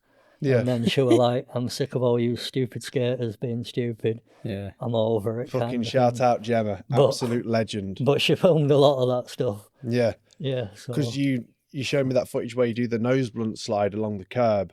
And on the go before it flies out and it fucking hits, and you turn around and you're like holding your head like, oh shit. The last thing you want to do is fly your board into your missus, isn't it? And it cracked her in the shin, and she was all right. But it was like, you don't know how much it's hurt till you know, do you? Yeah. So I think my hands went up because you like your hands are on your bit, Gemma. Your hands are... Let's have a look at the other Karma board that came after that. And how long was you on Karma for after that video? Because you also did you have a day in the city section? Yeah, we did day in the city. I think it was 2, maybe 2, maybe 3. I can't remember. 3, I think. It's like you and Eddie and me, Eddie, Sean Smith. And I think the Accrington Andy Mack, I think he was the designated driver for that mission, I think. I want a bit of info on the Aki Andy Mack and who he is. And like I said, when we went to the bowl, the overgrown one. Yeah. We went there with Silent Will and Paul Silvester to do some filming bits, and two absolute legends. Silent Will took the pictures of the wall ride revert, and he made them mushrooms and things. Well, the Aki Andy Mack had some petrol to set it on fire to try and do a fire shot. Mm-hmm. I can't remember. I think Paul Silvester's got footage of this, and he got it wrong. And I think he lit the canister as he was tipping it as a test. And a jet of fire went up about 40 foot or something. There's like a still with Andy Mack, and it goes right past his head. And it's like, that was real. He nearly blew himself up. He nearly blew himself up on a few occasions. Was you? He was very punk, very sort of. Paul Silvester. And the Aki Andy Mack. Was you getting sorted crew stuff at that point? Because I think on that frontside wall ride, you're in like a brown crew cap or something. Yeah, so Adam was like, you should reach out, you should, ask people, or like, so, and I was never into that, I was never into like trying to further things or anything, but. Well, when I messaged you, like, how are your shoes doing? You're like, don't worry about it. I'm like, Avi, we're getting you some fucking shoes. You're skating Vans that are stuck together. Yeah. Well, I wouldn't skate, I've stuck some Vans together for an art project. But, so I sent that was probably the best email ever. I sent an email to a place in Barrow called Kate Skates. Ever heard of that? Yeah. Old school shop. Still going. And a lovely guy called Harry Scott that was there got back saying, I think we can get you on crew. Yeah. I was like, what? Crew was fucking good at that time too. And then they sent me a package that went to Big Woodies.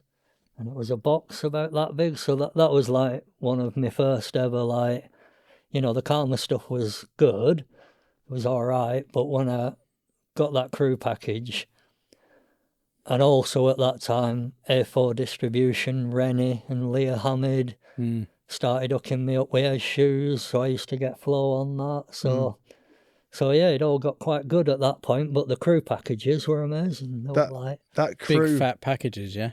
What's that? Big fat packages. Really big packages, lovely, all the denim, all the shirts, everything had sample written in it. I had snorkel jackets. Suddenly I was like, I had lots of nice clothes, That crew era, you look at some magazine photos and you're like, shit, Avi's like a gangster in these photos. He's in like the baggy blues with a big shirt. I was going for it. I was getting all the crew gear on.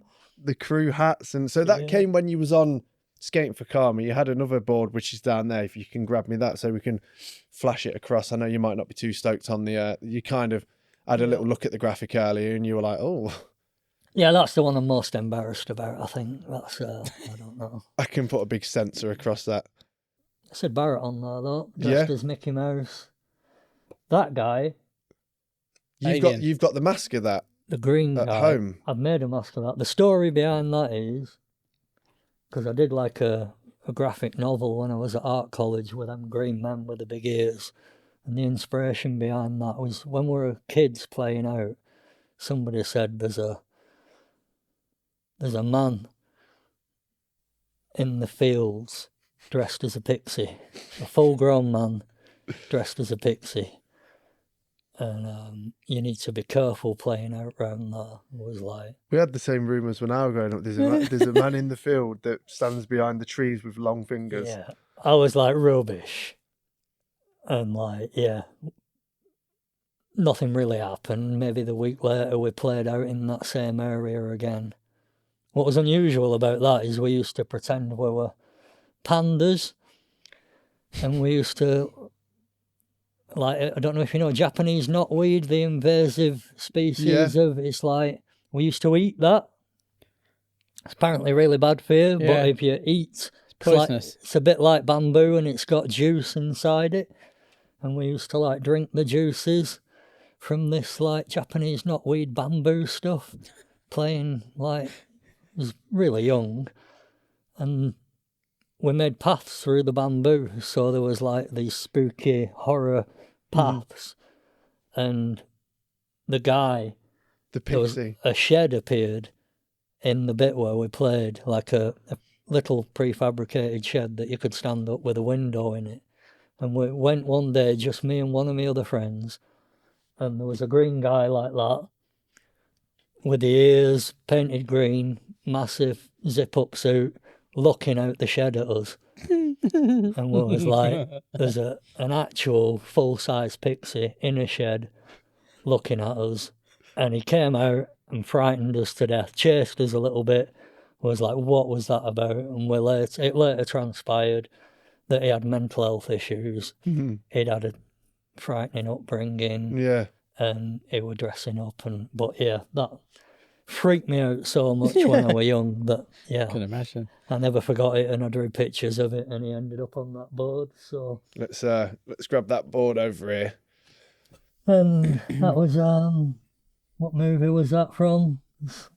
Edward from the League of Gentlemen. Yeah, made it on I spotted that one. I think that was meant to be Mike Harding. I've no idea who that was meant to be. I can't remember what movie that was. Oh, it's Hotly Slayer. Have you ever seen the movie Hotly Slayer? I don't think so, no. That was like a witch from Hotly Slayer. And These are relics. I think that was the last one. That might have been the last one you gave me. yeah. Every time I come around your house, you'd be like, got another board for you. And I'd be like, oh, yes. And then Will would be like, no, I want that one. I'm like, I'm the collector, Will. Yeah, you're the custodian of those now. I don't have them anymore, thankfully. They give me PTSD a little bit. So.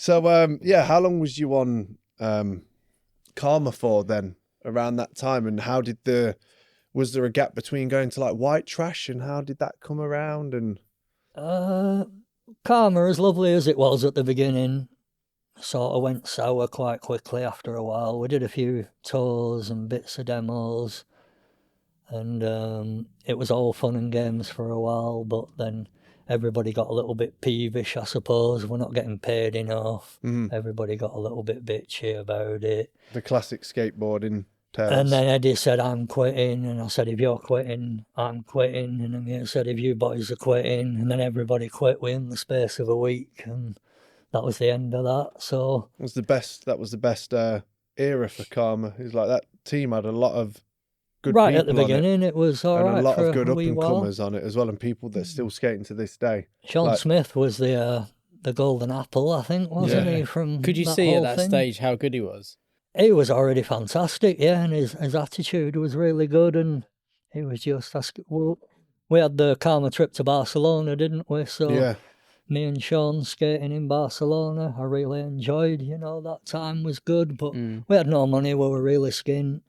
Adam turned up and he had his wallet nicked or something, So it was just basically us lot in a hostel with That's no what he money. told you.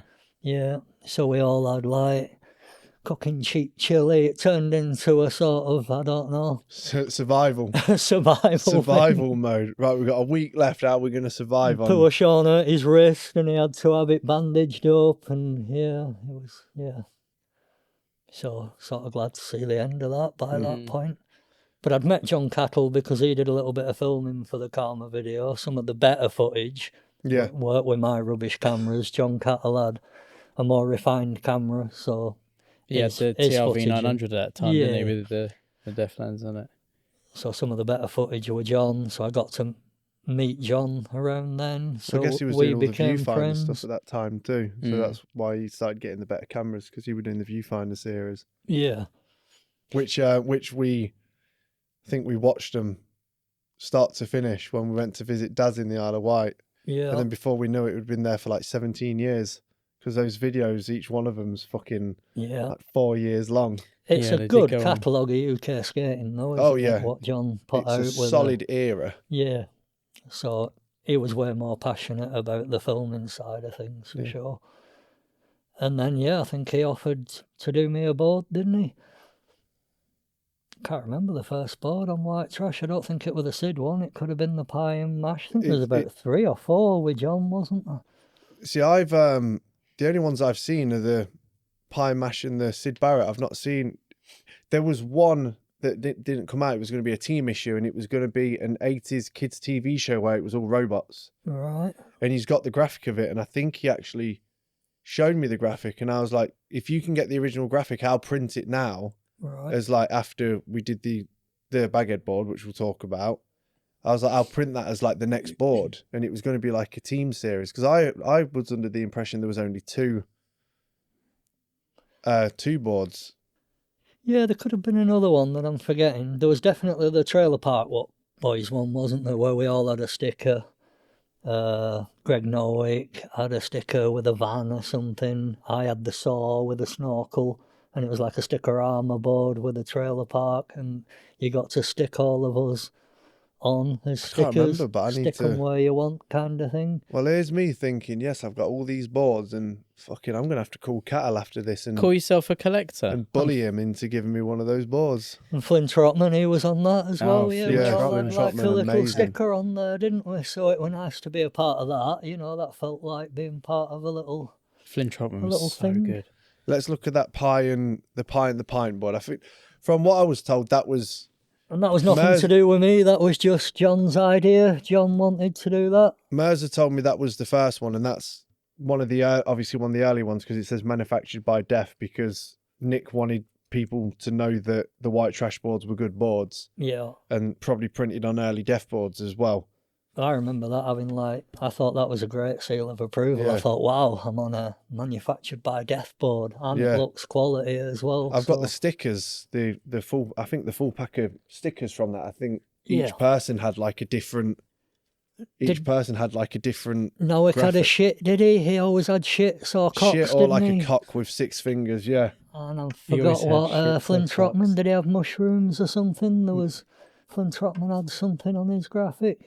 that manufactured by Def is just it's just rad that that's on there. So I guess Cattle was skating for the wheels, the urethane at that point as well. Yeah. Stop right there, Forde. Today's episode is sponsored by REKD, and they have just dropped this super tech new Guardian 18-litre backpack. It features a laptop pocket, quick access soft pockets for fragile gear like your sunglasses or your phone, strapped in water bottle holders, YKK zips, and even a whistle to get attention. It also has an energy foam removable insert, a helmet loop, a universal water pouch attachment, loads of straps and pockets, and an SOS panel where you can write your details down just in case you get lost in the wilderness. Big up, REKD.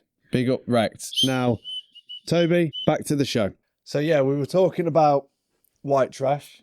You'd had that board. And then when did you start working on the AVIT video? Because I assume that was around the time you were skating for Wight Trash, because there's a clip there where you do the no comply flip on the curb. It bounces off the curb. You mani across, and there's a Wight Trash sticker and one of those On the wooden curb there, yeah, and the arty little- dolls on there. Yeah. Yeah, that was probably all filming for AVIT time, wasn't it? So Yeah. straight after Shit on the Lens, I'd say AVIT. The story behind AVIT was Tez Robinson from Bones Skatepark, and he run Black Sheep for a while and stuff, didn't he, in Manchester? So when he was running Bones Skatepark, him and his mates were filming a lot of stuff. He had a lot of footage of Andy Scott. He had a lot of footage from vert comps, random stuff, and so he chucked like a handful of footage at me Yeah. and said, let's put that towards the video. Let's do something with all that. So again, everybody, and then you had Ollie Tyam and Rob Smith, everybody like bombarded Avi with loads of footage Yeah. to try and make into something. There was Mikey Wright was a big part of all that, and a few of his mates. And then at that point, I'd stopped being a cotton weaver. I won't tell that story. But one of my friends had seen what I'd done with Shit on the Lens. And he said, will you come and work for a video editing company, like a car manufacturing company, a guy called Glenn Merger. And he said, you know, well, I need you to make a lot of little videos for the company. So they could, like, the directors and stuff could watch it and send it to Japan, and I had to do Japanese subtitles, and liaise with a Japanese guy who'd sort of, tell me he wanted it doing a certain way. So without going too much into that, I learned how to do DVD authoring. Yeah. And that's tough, isn't Adobe Encore, really difficult. You've got to do all the coding, yeah. the bracket plus bracket to make buttons, and you've got to, so I got into that. Well, you Thankfully. definitely learnt it, because on the AVIT DVD menu, there's like 50 hidden fucking chapters. Yeah, so I got good at that, didn't I? Everything you clicked on, it went to a different footage or photos, and it went on Easter and on. eggs. Yeah, It was insane, the amount of stuff in that that DVD menu. When I made the Deaf DVD, like the similar sort of thing, I was using DVD Studio Pro. Right. And working out how to do Easter eggs and stuff, because the internet was there, but it wasn't like it is now. Yeah. I was like, there's loads of hidden stuff on the DVD, Escape from Boredom. Yeah.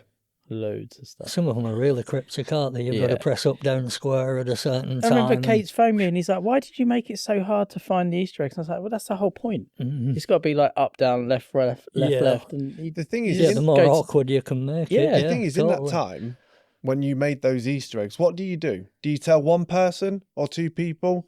Like, how do people even... Because some people find them off their own back. They'll sit there for ages, like, pressing random buttons. I don't know. It's because you could do it. You did it. Yeah. How was it going from editing skateboarding to editing stuff for, like, a corporate environment? It was just dead easy, isn't it? So there were just lots of very long... Were they giving you the footage to edit? Yeah. He was saying, I don't want that bit. I don't want, like, the bit where I say that. He'd give me loads of, like, between 12 seconds and 40 seconds, 80 minutes to 81 minutes, cut that, and I had a load of sort of... And then he'd watch it again and say, yeah, I'm happy with that, you know. Were you still editing using a cracked copy of Final Cut Pro? Yeah. It was Adobe Encore, is it? Is that the one that you could do... I can't DVD remember. Making, but where you actually made the DVD. So there was Adobe Premiere. I was always Adobe. Other people had Final Cut and all sorts of other Lightbox and God knows what. But Adobe Encore was the one that I got good at making DVDs with. So I made loads of DVDs, and then when I come to make AVIT, I could do all the silly little, I could make the buttons and make everybody's names flash up and go to the so I mastered doing a little bit of that, really. So the best title sequence on there or screen is, I'm sure it's yourself with a little shopping bag and he's just walking across loads of different sides. And then cutting things out, animating them, using Photoshop, and then using Photoshop with Adobe Encore so you could drag things in. Make them all work in sync together. What was it like editing that video compared to the Karma video? Because that AVIT video is stacked. That was a long one, really. It kept changing. There's a load of mental like transitions in there, and I was like, "Fuck, you must have been out of it editing this." I was spending a lot of late nights, you know. They had a Belvedere section with all the lights that lit up. And I was trying all sorts of silly things, weren't I? Experimental stuff. Yeah, just doing it super experimental style, really. And then everyone was saying, use this music, use that music, and it's just getting chucked a lot of things at me. Yeah.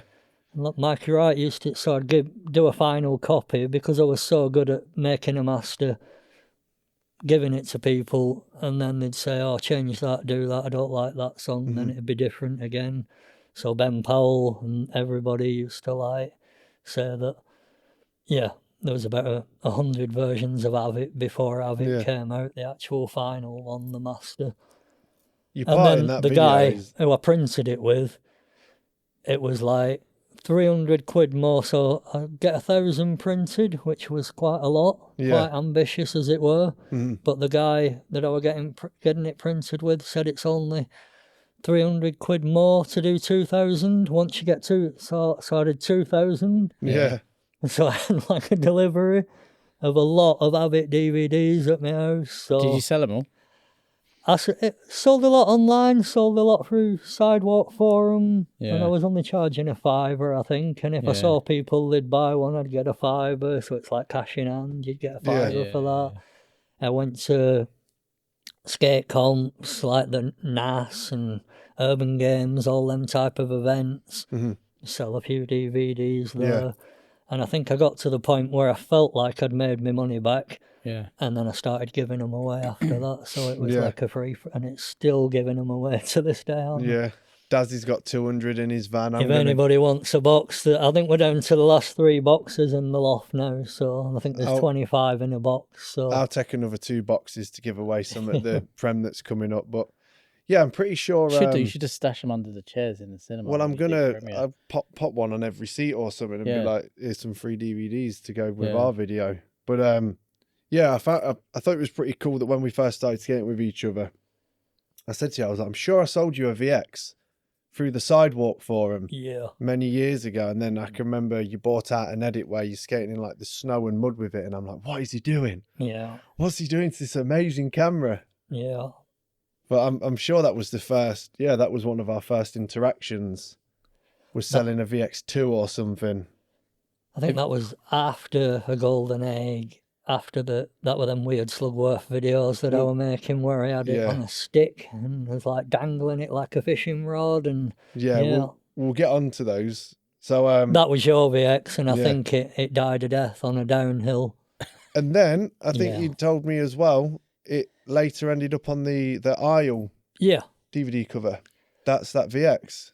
What's that guy called? I forgot his name. The artist. Nick Jensen.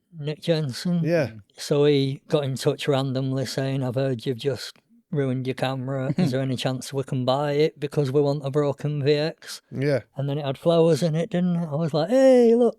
And so I'm stoked on that. Yeah, I forgot to tell you, Without me, that video wouldn't have been made. And the guy gave us some money for that as well, for a broken VX. So nice. Good on you. Off to him. Yeah. So AVIT video, still skating for Wight Trash at the time, and then the Syd Barrett board. Let's talk about that fucking Syd Barrett board's one of my favourites. Yeah, that was one of the better ones, I reckon. That's off to John Cattle for sorting that one out. How wide's that one? 775? Yeah, I was a 775 guy, wasn't I, all the time, I think. 7.5. I was about to say, because the boards that we made, I made a bunch in 7.5, but I painted that. I was doing some paintings at the time. I did a series of paintings, all black and white. Cattle's got the original, hasn't he? And he's got the original, hasn't he? So.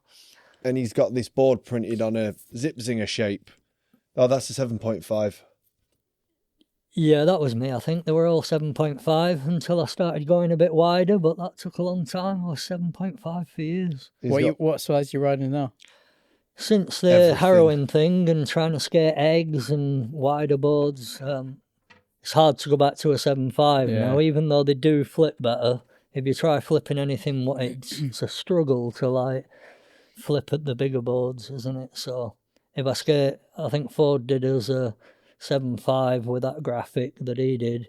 Yeah, I did a couple of those. And when I skated that, I could tray flip again and do certain bits and bobs again, like nollie heels and I always found eggs really hard for tray flips. It just doesn't seem to work on an egg. Yeah, they're not for that, are they? It's like, yeah. There's loads of tricks like that, that are harder with shape boards. Anything with a square tail, it's really hard to do tail slides just because that square edge gets in the way when you're going to get on it. Things like that. Well, But Will Sayer doesn't have any trouble Of course he doing does. I was it. just about He's to one say. of the magical few, isn't Doesn't he? make any difference how wide, he'll still switch tray it and stuff. So Yeah, it's and mad. we'll get on to Will. So, yeah, skating for Wight Trash and then meeting Will and Jesse, because Jesse skated briefly for Wight Trash before FancyLad. How Yeah. did that friendship come back? Because like you, Will, Jesse, and like Daz, yeah. that's like the magical thruple. So right prior there. to that, the Money Mania stuff, when I got second in London and was hanging about with some lads from Lancaster, Big Bird, who did a lot of filming. Yeah, God So bless Big A Bird. lot of my decent footage were filmed by Big Bird. He caught me at a good point skating, really. Yeah, some of that stuff's like the peak stuff. Yeah. It's so good. And Jenker, K-Unit and all them boys in Lancaster used to come to Accrington and skate, and that went on for quite a few years, and just doing silly edits and having fun. They were all car park skaters who were just into regular skating. Big Bird were really passionate about filming, and yeah, some of that footage Big Bird filmed to me is probably some of my best footage, so yeah, cheers for that, Big Bird. Shout out Big Bird, absolute Bird. legend. He's probably on a run right now somewhere. And then Big Bird once turned up at my house with Jesse James for the first time, who was dressed in full clown gear from Fucking head Jesse. to toe. Jesse the mask on. is he's incredible. Jesse, Will and Daz are all fucking incredible. So that was like, as skating were getting a little bit, I don't know, a little bit, skating sort of really good fun, then it goes a bit boring, really good fun, a bit boring. Yeah. It has its dips, doesn't it? But then the arrival of Jesse and Will with their passion for wanting to, like, again, just get out, film silly things, turning up with, like, buckets of jam and pianos and just so much, like, attire that came with the skate. Like, I'm not used to this. I'm not used to, like, full clown suit, clown shoes, all the stuff you brought with you. Jesse's edits were fucking insane, like going into the What'd movie you do with a clips bucket and- of jam? You'll have to ask Jesse that. He's done some questionable. He did the like, jam shit up. roly-poly thing, didn't he, where he covered himself in jam and, like, rolled, did a tipple over and got back on the board, called it the jam roly-poly. So I really bounced off all that. I was like, this is really funny, you know, this is, like, hilarious. He did the And one they're and really only. into pressure flips. And they're really into, like, and then seeing Will, how good Will were initially. Unreal. Yeah. Will's one of those where no video part does him justice because No. you just See watch it him on a regular session. Yeah. I met him when I was 18 and he had like the Vans eras or authentics with like grey suit trousers. He'd wear a grey long sleeve and like a trucker cap. Yeah. And he could just do everything. Like I'd never seen him bail. Like he was just fucking doing everything. His passion for reggae music and all that beginning bit, he rode zip zingers, didn't he? Zip Zingers non-stop. He And then was he just zip zinger, and he could do everything on a zip zinger. So that in itself was mind blowing. It was like, how are you doing that on a zip zinger? Well, It's he like, rode the Nano ones, which were 7.2 or 7.25. He liked the Zip Zinger Nanos, which were tiny. And then when they stopped making them, he was like fuming. And then when he stopped skating the Zip Zingers and came out on an egg board, I was fuming. So I was like, this isn't Will. Yeah. But then he goes from a 7.25 to a 14.75 and you can still skate them. Yeah. Incredible. But also, side note about Jesse, he's probably one of the only people that's done a cock flip where he tied Yeah. string around his board to his dick. He and then sent me that footage, didn't he? I was literally about to say a minute ago, Yeah. are we going to talk about him getting the todger out? he skates. Whereabouts on his cock he's- did he attach it? I think to the tip. On the helmet. And he like skates along and he opens his jacket. It's like a flasher, isn't he? He's He's naked, trying yeah. to be like a... And he jumps up and it flips the board. I'd love to see the uncensored footage. Mhm. I would love to see Didn't that. he- I'm sure he posted it to Instagram. It's censored though, obviously, and it's got like did you put like a little? You or him put like a little? Yeah, I sticker covered graphic his thing up, didn't I? over his weenus. His tallywhacker. Around that point, there was lots of, like, yeah, odd footage flying about, and I remember saying to Jesse, like, we could definitely do like a XXX version of like a video that we could put out. Like, would you want to put that out? Is it like, so it was like, Jesse was like, yeah, we should do a XXX version one day. But we decided for a golden egg to keep a degree of innocence to it and just try to keep it silly boards, silly tricks, without anything because there was so much dubious stuff floating about from enemas to all sorts of... So, yeah, we kept it innocent.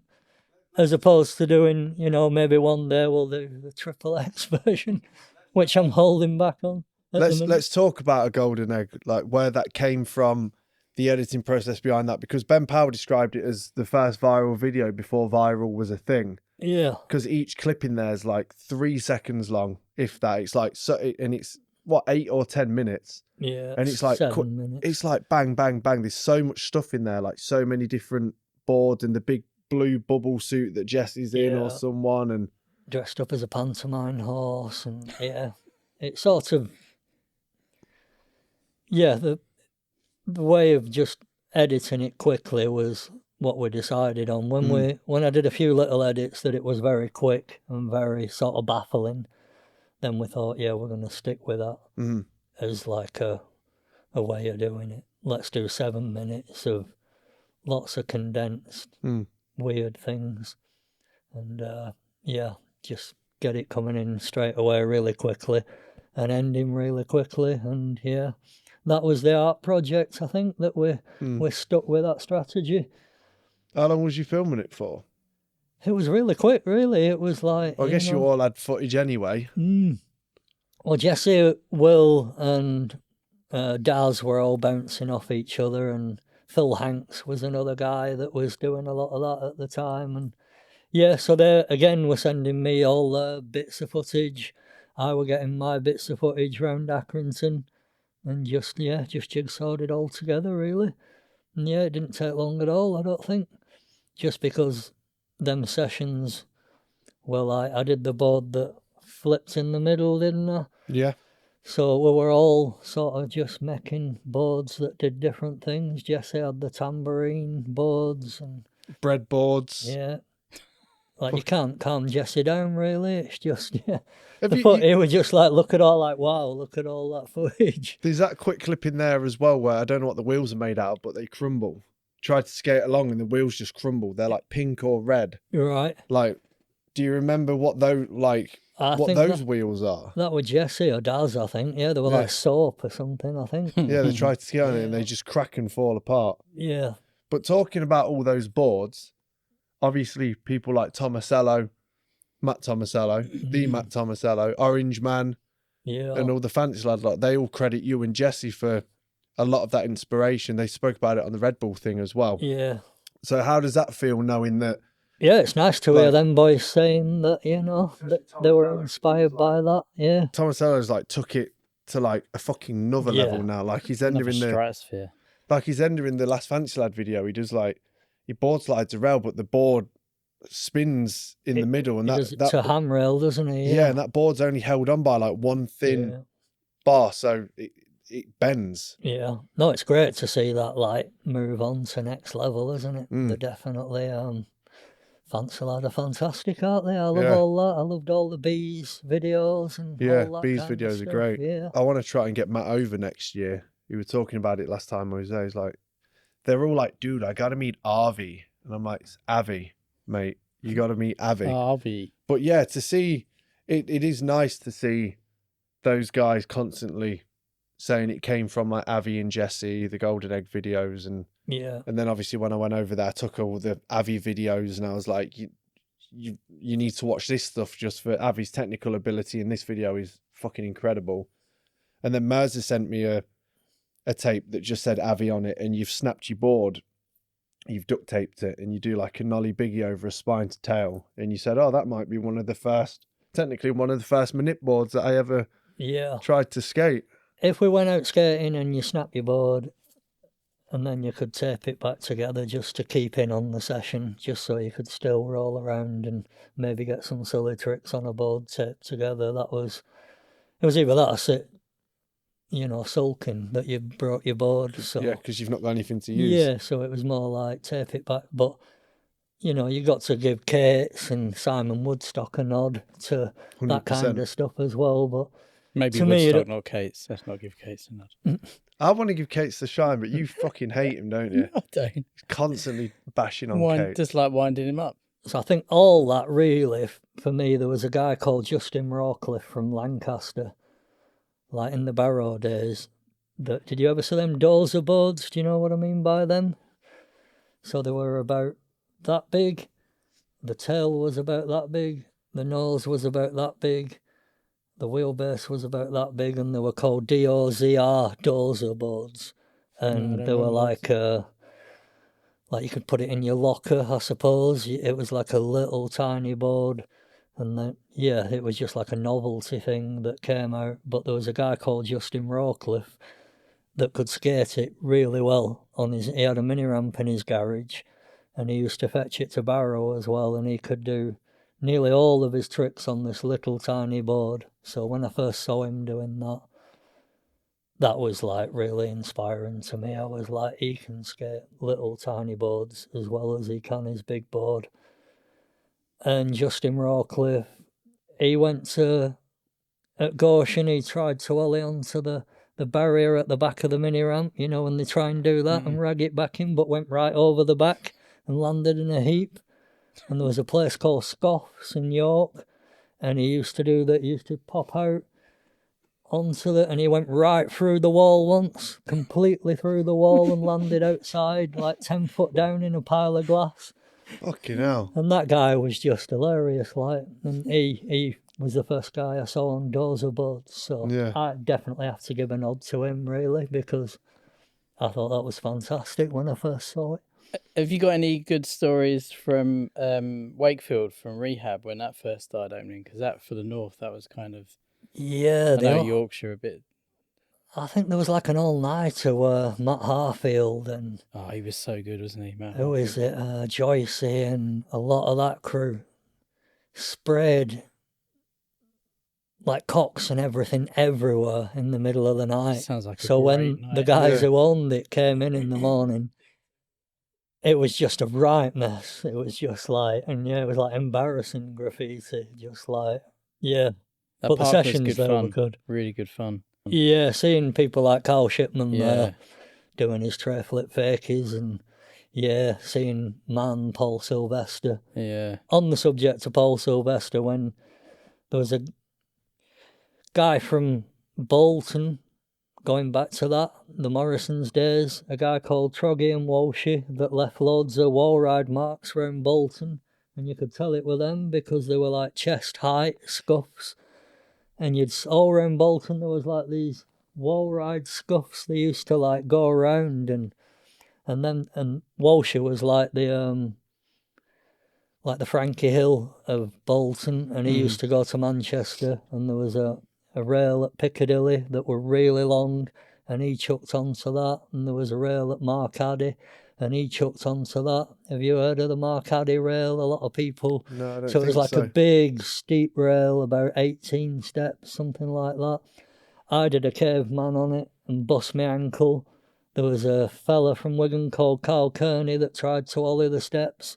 Leo took a photo of that and he bust his knee. These steps, like, they used to take everybody out, it were like. And Paul Silvester came over and ollied them switch in front of everybody. I always remember that being like, that's the end of that then. Like, it's just... He was so good, wasn't nobody he? could get down the steps at all. Nobody could do... Yeah. Everybody was just injured. And he came and just did it switch, so... Yeah, he had the Paul switch skills Silvester. back then, didn't he? One of the first British skaters to have the switch game. I'm probably jumping a lot back and forth with the golden egg stuff, but when did the magazine cover come around, and did you know that you were going to get a cover? And I assume Leo shot that photo as well. No, that was Did Leo- Silent Will. Oh, was it? Okay. Yeah. So that was when... What was it called? Because that's a cracking cover, and the wall's still there as well. Yeah, it's still doable, is that? If you want to go and have a sniff at it sometime. I'll film you Wally out of that. What, 20 years later? Yeah, they've tidied it up a little bit now. I saw the picture. They put a little wall in the way, didn't they? So you'd be volleying over. Yeah. June 2006. Free Snickers bar as well. In the words No of Ben way. Powell, we probably killed a couple of kids. So he came with a free Snickers bar. That's right. Isn't it like natural selection though? If you know you're allergic to peanuts and you eat a Snickers bar, it's kind of like, it's on you, isn't it? So, Isn't it? So yeah, what's the story behind that photo? So that was a Interact skate park. I think I was working at that point. I worked at Interact Park, which was Mantub. Do you remember a big bowl called Mantub? And No. it was a skate park in Burnley. Was it in No. Burnley? Yeah, in Burnley, I think. And that Interact Park, it was like a BMX park, but it had a massive bowl. So people like Div and Rogie and Andy Scott all loved it because it was a lovely, huge, like one of the biggest bowls. And that spot's opposite that place, so we used to look at that. And Silent Will were taking a lot of photos then. And Looks like you're in some S pennies there. quite possibly, yeah. So yeah, Silent Will shot that. There was some baddies there. The Aki Andy Mac were there. He drove us. So his car's in the background of that, the little red car there. Yeah. So I did like the nolly wally thing, and you had to clear the path into the road, and the road were really rough. Yeah. And I was getting excited, and I was going to do the same thing, but do it 1 foot on the way out. But some baddies turned up, and they were eyeing up Silent Will's gear, and Silent Will were like, we need to leave. I think he was happy with the shot he'd got, but yeah, I just thought it was going to be a picture. I didn't think it was going to be the cover or anything, so... And it's the only cover I've had, so yeah, I was well chuffed when it came. So you've had a bunch of fucking good photos and interviews in Sidewalk. The long one with Leo was the Mystics one. Yeah, that with had a all lot of pictures, didn't it? With all the characters knocking around there. You do the no comply traitor Manny. I think it's in MK on one of the tool one of the tool ledges. But yeah, shooting with Leo, because there's a couple of photos he shot. There's a couple on the screen where the like lens is distorted and you got like super tiny legs, or that one in the orange sweater where like your feet are massive and your arms are massive. Like that's in the living room, is that? Like how did you, do you know how we shot those like lens wise? Because some of those I think Gemma shot that. Oh really? Yeah. Oh, that's nice. in our living room where we lived. We set it up just pissing about in the living room, and yeah, I think Gemma shot that. Look at those shoes. They're the add-on shoes, aren't they? Like you've done some with the Vans. Yeah, it's not the first time. And there's another photo somewhere around here, Sean. There's some at the Aki Banks where like you're doing like a front Smith grind and your arms in it and you're super distorted. It's like you're super stretched out. Yeah. But I just wish that I knew. Yeah, that's like, Gemma as well. Oh really? Yeah, that. I think I've got a cigarette, haven't I? And I've got boots on. And you're turning into it, and you're like... Yeah, so that were the Sidewalk Forum days. Yeah. And, I put that on the forum, and it ended up in the mag, and they credited Gemma for it, I think. So, Rad. Yeah, I think so. Gemma, what was your username on the forum? I think it was Catweasel, wasn't it? I think. Catweasel Rules, that was the YouTube. Yeah. Can't really remember now on the forum. Or was it Leo? Was it, the no comply on the Alex Moore board? Could that have been the same day? That one there is, that's That was Leo. That was the same day I did the thing on top of the copies, the no comply. I think that was the same day. No, I'm super thankful to Leo and all the photographers for the Leo and Ben, shout out. What was like one of the best skate photos you think you've shot? I mean, the Sidewalk one for me, obviously, great photo. But there's, especially in those Sidewalk interviews, there's so much good shit on there, like the kickflip fakie on the super steep wall, which I still get people to this day say to me, like, we go to that spot or we've went to that and you can't get up it. That was Blackpool Sandcastle, wasn't it? The big blue. I think it was Jake said that, Jake Powell. Yeah. And he's like, and Avi just went there and flipped it, and none of us ever understood how. So a bit like the no comply, where Leo said, can you not just no comply off there, seeing as the jump ramp thing isn't working? Because I was trying to, on the blue Sandcastle, I was trying to do a no comply, but it were too steep. Yeah. And then Leo said nobody's ever flipped on it. Yeah. Do you reckon you can get a flip on it? And it had like a red Ez top on Yeah. that contrasted against the blue sandcastle. And I tried a few flips. I was like, no, it's not working. He's going, no, it'll work. Keep trying. He could see that I was flipping it, but didn't have the confidence to. And then I landed it, and yeah. So it was one of them where I probably couldn't do that trick, but Leo just gave me that little push that was needed to do it, you know. Which Leo's belief. But yeah, there's fucking so many good photos. I'm gonna have to scan them all in from those magazines because I've got a lot of them. There's probably more that I'm missing, like the RAD intro. If anyone listening has that and wants to send it over, and also that Sidewalk magazine cover, because I never had one. I put it on Instagram. I was like, has anyone got a copy of this Sidewalk magazine? If you have, can you send it to Roller Snakes? 4 of them turned up. all right. So like Will's got one. I think Tommy had one. Yeah. And then maybe I've got like another 3 back at the house. Because we all came to yours one evening and we were like, can you sign all of these I for us? signed a few for you, didn't I? Yeah, we got you to sign them all. Fucking hell, that was good. Yeah. That was good. Did anyone ask you to sign it when it came out back in the day? No, I don't think so. No. Just the nerds now. People just saw the Snickers Just bar. Forde about, Yeah, years just- and years later. Yeah. So obviously I'd been hitting you up for a while to come skate when I lived in Sheffield, but you were busy and had family commitments and stuff. And you sent me a big box and it had like loads of fresh fruit in there. And it was all what was in that box? That was... all the DVDs at the back. So the Golden Egg Slugworth edits, Did I send you a copy of them all, right? the Nice. online edits, and the Morning Mr. Magpie, that's a Jesse one that I actually got from Cattle.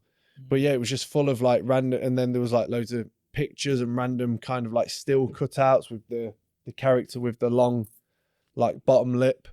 Just shoved a load of stuff in there, did I? Yeah, you were probably like, here's some cunt that wants all of this fucking garbage that I don't want anymore. I'll offload it onto you. So I might as well offload it onto him, and obviously I've still got it. But then, yeah, years later, I think I dropped you a couple of messages and you were busy, but a couple of years later I was like, oh, we're meeting in Manchester to go skating Big Zo from FancyLads. Yeah, that was a coming good out. day, wasn't it? And that was the first time I'd met you both and the first time Yeah. you two had met each other. But I hadn't seen Will for a long time then either, so it Yeah. was like nice to see Will again, you know.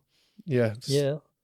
Well, my mum had died, my dad had died, my stepdad had died. I had a period of grief that were like, so yeah, no, I'm thankful for you boys for getting us out after that because I wasn't skating, you know. A lot of my family had died, it had all got very sad. yeah, you mentioned that to us, and I And think you helped me get through that little bit, I think. I think Will said to me, because I was like, yeah, I messaged Avi a bunch of times around here, and you were like, I messaged you here, and you were like, oh, Mum had passed away. And then I was like, oh, I messaged you here, and you were like, Dad had passed away. And Will was like, maybe you should stop messaging him. Yeah, you're Because- killing all of his family. Because Yeah. something's going on here.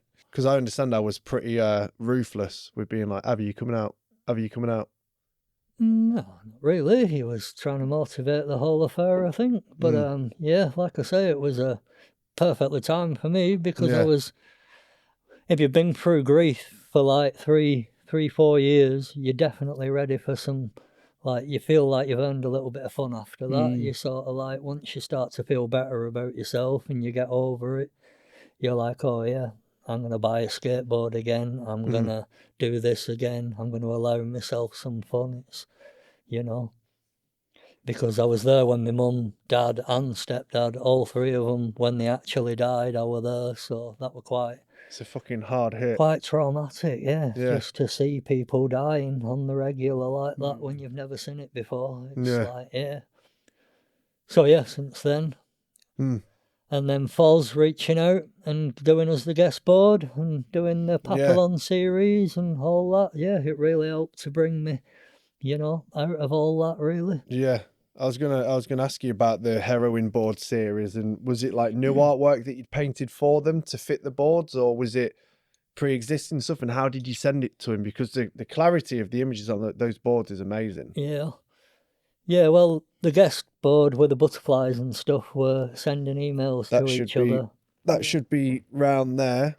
Yeah, that was sending emails to each other and me telling him about the certain butterfly flowers that I've been growing and the ones that attract butterflies in the UK and the ones that were important to me. So, and then Forde just worked his magic and just knocked that up. And yeah, straight away it was amazing.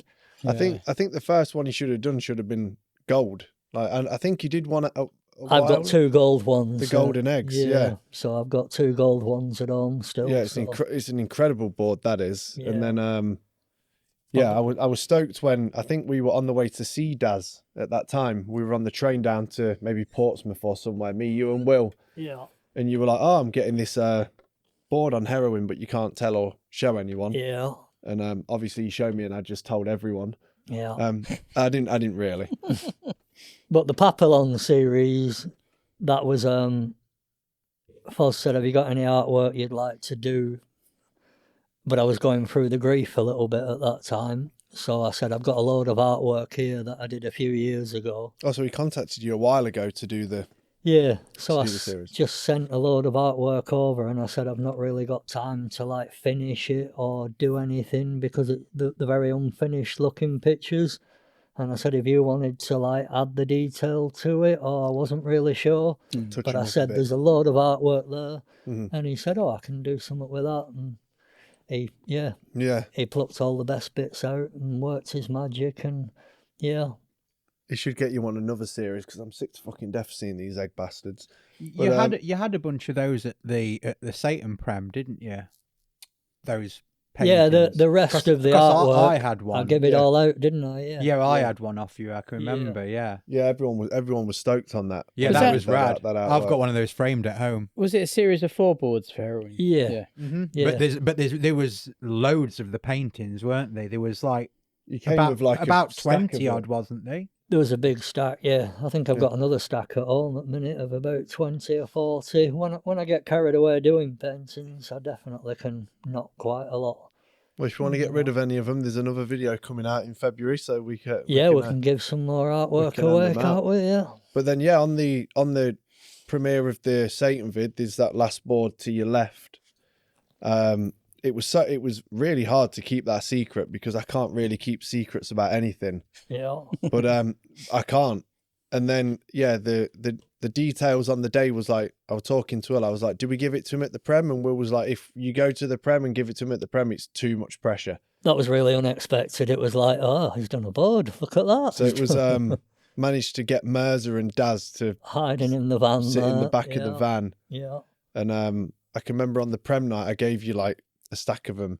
I kept feeling your hand go into my pocket, and I was like, what the fuck are you doing? And you kept putting different bits of money in my pocket, and I was like, no, it's the other way round, Avi. I'm meant to give you money for the boards, and you were like, no, I won't accept it. So I think after the Prem, I sent you like another 5 or so. Yeah, I think I was happy. I knew it would have come out of your pocket to get them printed up, and I was stoked how that turned out because obviously I dropped you that message saying, oh, what are some of your favourite butterflies? Just kind of like, how do I ask him what his favourite butterflies are without giving away?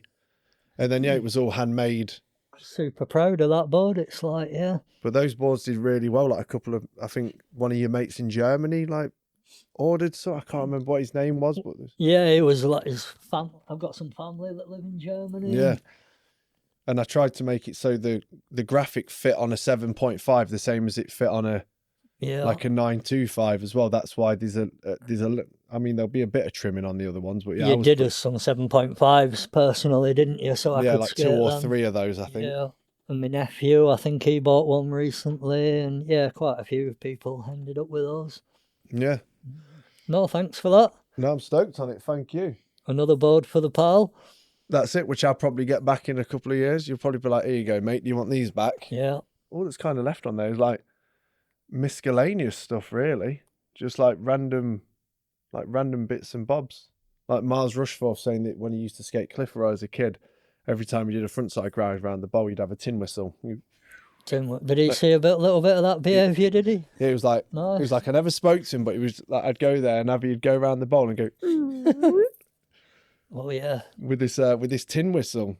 What was that park in Dewsbury? Was it called Ripped or something? The one that Snows designed. Do you remember that with the cat ball? All the little rooms. Snows were the best. The parks he come up with were just so good. Like bull corners, wall rides, everything just sort of mixed in together. Smells. So good. remember seeing him do wall rides in the streets in Leeds Mm, and just being like, holy shit, it makes it look so easy. yeah. Just straight up walls. So good. Yeah, he was like original What was proper that street park skater. called in Dewsbury?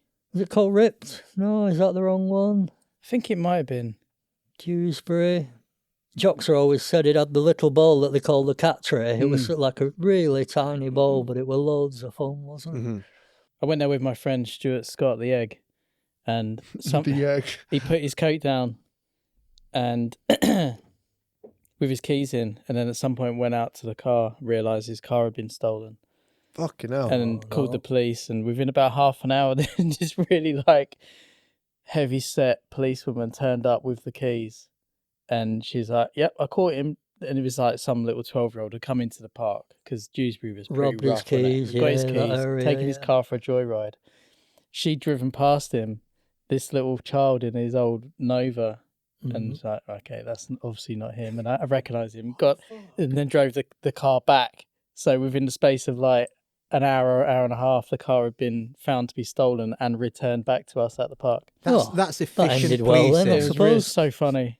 How did she know that he was at the skate park? I don't know. I Like, guess I they guess the call- they got a call and they worked it out, and it's like, oh, that's his car. But yeah, if you saw like a 12-year-old driving like some car, you'd just be like, "That's not Yeah. normal." What the he fuck's was going on was there? a tiny little kid. Yeah.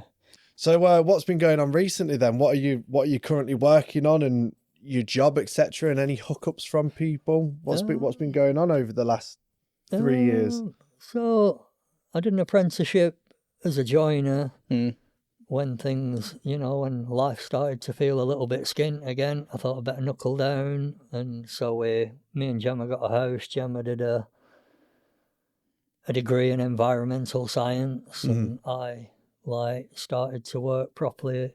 There was a point where I had to I thought that's the end of skating. I need to really get a job. It happens in life now and again. You're like, so I went from just pissing about skating, just filming, just doing silly things to right, enough's enough. And I found myself doing loft conversions with an old guy, a joiner, and I was like, this is depressing. I'm in a dusty loft with this old man. Was he like proper bloke? Learning about how to do joinery and but as the years went on, I ended up working with him for nearly 10 years. Yeah. And I learnt loads of things, and it was the best thing I ever did, really, because it gave me a career. I can do lots of joinery, lots of building work, turn me on to a lot of things now. I can plaster and I can do decorating. You could have come and sort out the holes in my wall from you getting that fucking chair down my stairs. Sorry. So that sort of turned my life around a little bit. And then I got bored of doing dusty sort of building work, and when Gemma was studying about butterflies and environmental science and learning all that, then I decided that's good, I'll be outdoor. So I've started installing wildflower meadows for people. I've got quite a few customers that are into the pots for pollinators thing, and they want to attract insects to the garden. Yeah. So I'm outdoor, it's healthy, it pays well, and the customers are all very enthusiastic. So I've eventually found a job that I enjoy doing. So I think I went to, not the house you're in now, I've been there. I think I just went once to your previous house. Yeah. And you kitted out the garden, and there were loads of wildlife in there flying around. Tiny little garden, no bigger than this space, wasn't it? And I managed to attract 150 painted lady butterflies to a tiny little 12-foot square garden, and it was like something off Walt Disney or something. The whole garden was just swimming in butterflies, just because I'd learnt how to attract them. And it was the painted lady year, which means you do get a lot of butterflies, but just learning, it's like bird watching. Everybody's kind of on board with garden bird watching. You see a robin and you can put boxes up and blue tits and you can enjoy it. But attracting moths and butterflies is, you need to grow the correct plants to grow them in, and it's like the same thing but on a micro scale. So you're growing small things, but the rate at which it attracts things is loads of fun. It's just like, Seems amazing. So yeah, me and Gemma got really into that, as well as looking for rare butterflies and travelling around and doing that kind of thing. But the actual attracting them to your garden is something, you know, a lot of customers now are like, that's what they're into. That's sort of a new thing now where people, you know, people used to hate moths and think they were the most evil, horrible little dusty. But now, you know, people are on board with it. They are little dusty butterflies. I love it. Yeah. Little dusty butterflies. So that's my little niche now. So it keeps me away from dusty jobs and keeps me healthy and outdoor. Is it hard to maintain that stuff through certain seasons? Like, do you see a drop off, or is it kind of consistent? There's something you can do all, because you can prepare the ground for next year. So there's something you can do all winter. Gemma did like an urban wildflower meadow in a local park that were like quite a big area, about half a football pitch, and there was diggers coming for that. They removed all the topsoil, and that's been like probably 6 years now, and that's attracted something like 28 species of butterflies. And everybody in Accrington, you know, them outdoor gyms now that they have. There's an outdoor gym next to the wildflower meadow. It's been in the paper a few times, and it's just, the sheer amount of flowers there, and the dragonflies, and all the insects flying around there. Yeah, it's hats off to Gemma for studying how to do that, and to actually install one. And then they've installed more around town. Other towns are doing it. It's like, it's just something that seems to be snowballing a little bit, really, in society, I think. Yeah, it's definitely a good thing, 100%. Oh, yeah, sure. So is that what you're moving forward with, or is there any other different plans coming up? I think it's a golden egg too, isn't it? I'm still sort of... That's what I was waiting for. Messing about with Jesse James online. And because he's in New Zealand, isn't he?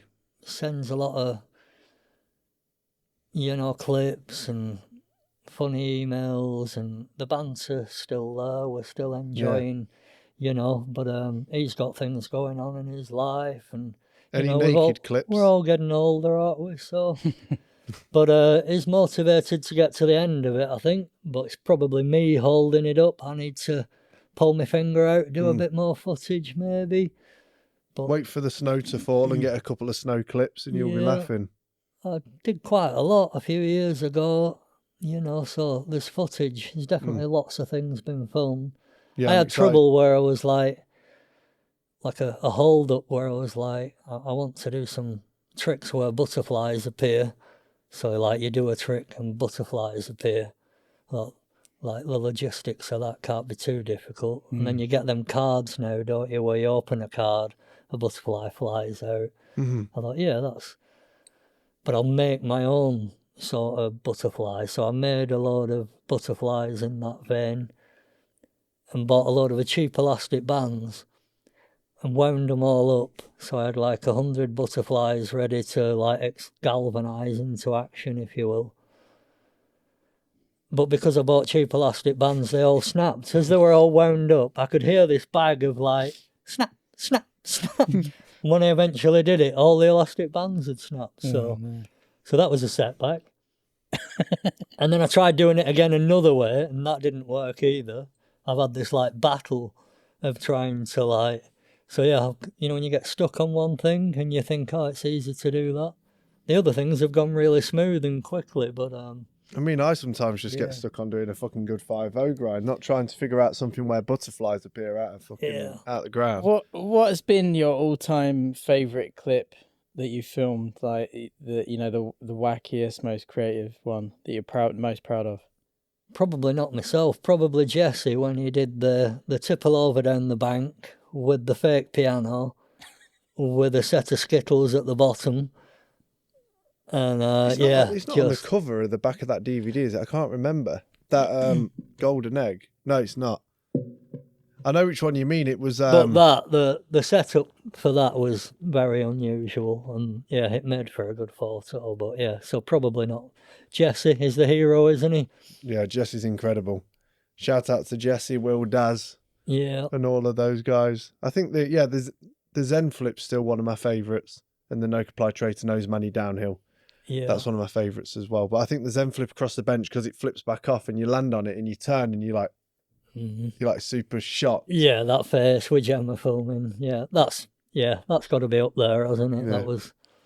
It makes you wonder where skating's going a little bit, though. I think about it a lot, and like the physics of like going on a rail or doing manual rolls. Like I think, like the physics of that is nearly reached full capacity. Really, I think everything's been sort of tried, so I can sort of like.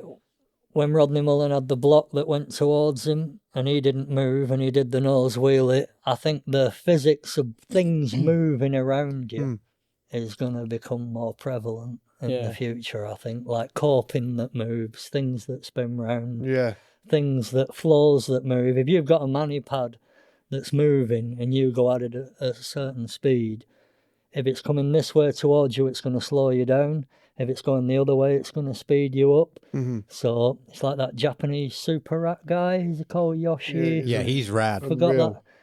You know, I can see them people playing with stuff like that shortly. Like, and Pete McNeil always said it's going to all eventually get to a point where there's like tracks, people going down tracks, things coming at you, and I can see that concept becoming a reality in time because it adds the next dimension of physics to it, doesn't it? So if the things are moving, you don't really think about the things, you think about the skater and the gravity, don't you? And how they sort of react. So I think the physics for me peaked at when Jesse flipped the board with his cock. Yeah. That's Peak physics. Pure dick physics for me. Yeah. But I reckon on that note, it's a good one to end on, talking about dicks. We should probably wrap up, but seriously, thank you for coming here. We've been doing this now for like probably close to 2 years. No, 3 years, isn't it? Really? I don't know how long we've been doing it for, but like I said, everyone that's came on's been like, I think it's been really good for the skate scene just to hear everybody's stories, what you guys have put out and the people you've got on. Thank you. I've really enjoyed watching it, and I know everybody who I speak to, you know, it's like cathartic. It's been very good to hear these things. So yeah, it is nice to hear you that. Guys. Stoked on it. See, what we do has meaning. Get your words up. Sometimes Toby's like, nothing we do has any meaning anymore. I'm fed up. Don't say that. But yeah. On that note, thanks for coming, dude. I'm fucking really stoked on that. it. I know the skate forum's going to be like, finally, you can shut up talking about Avi, but it's never going to fucking happen. Yeah.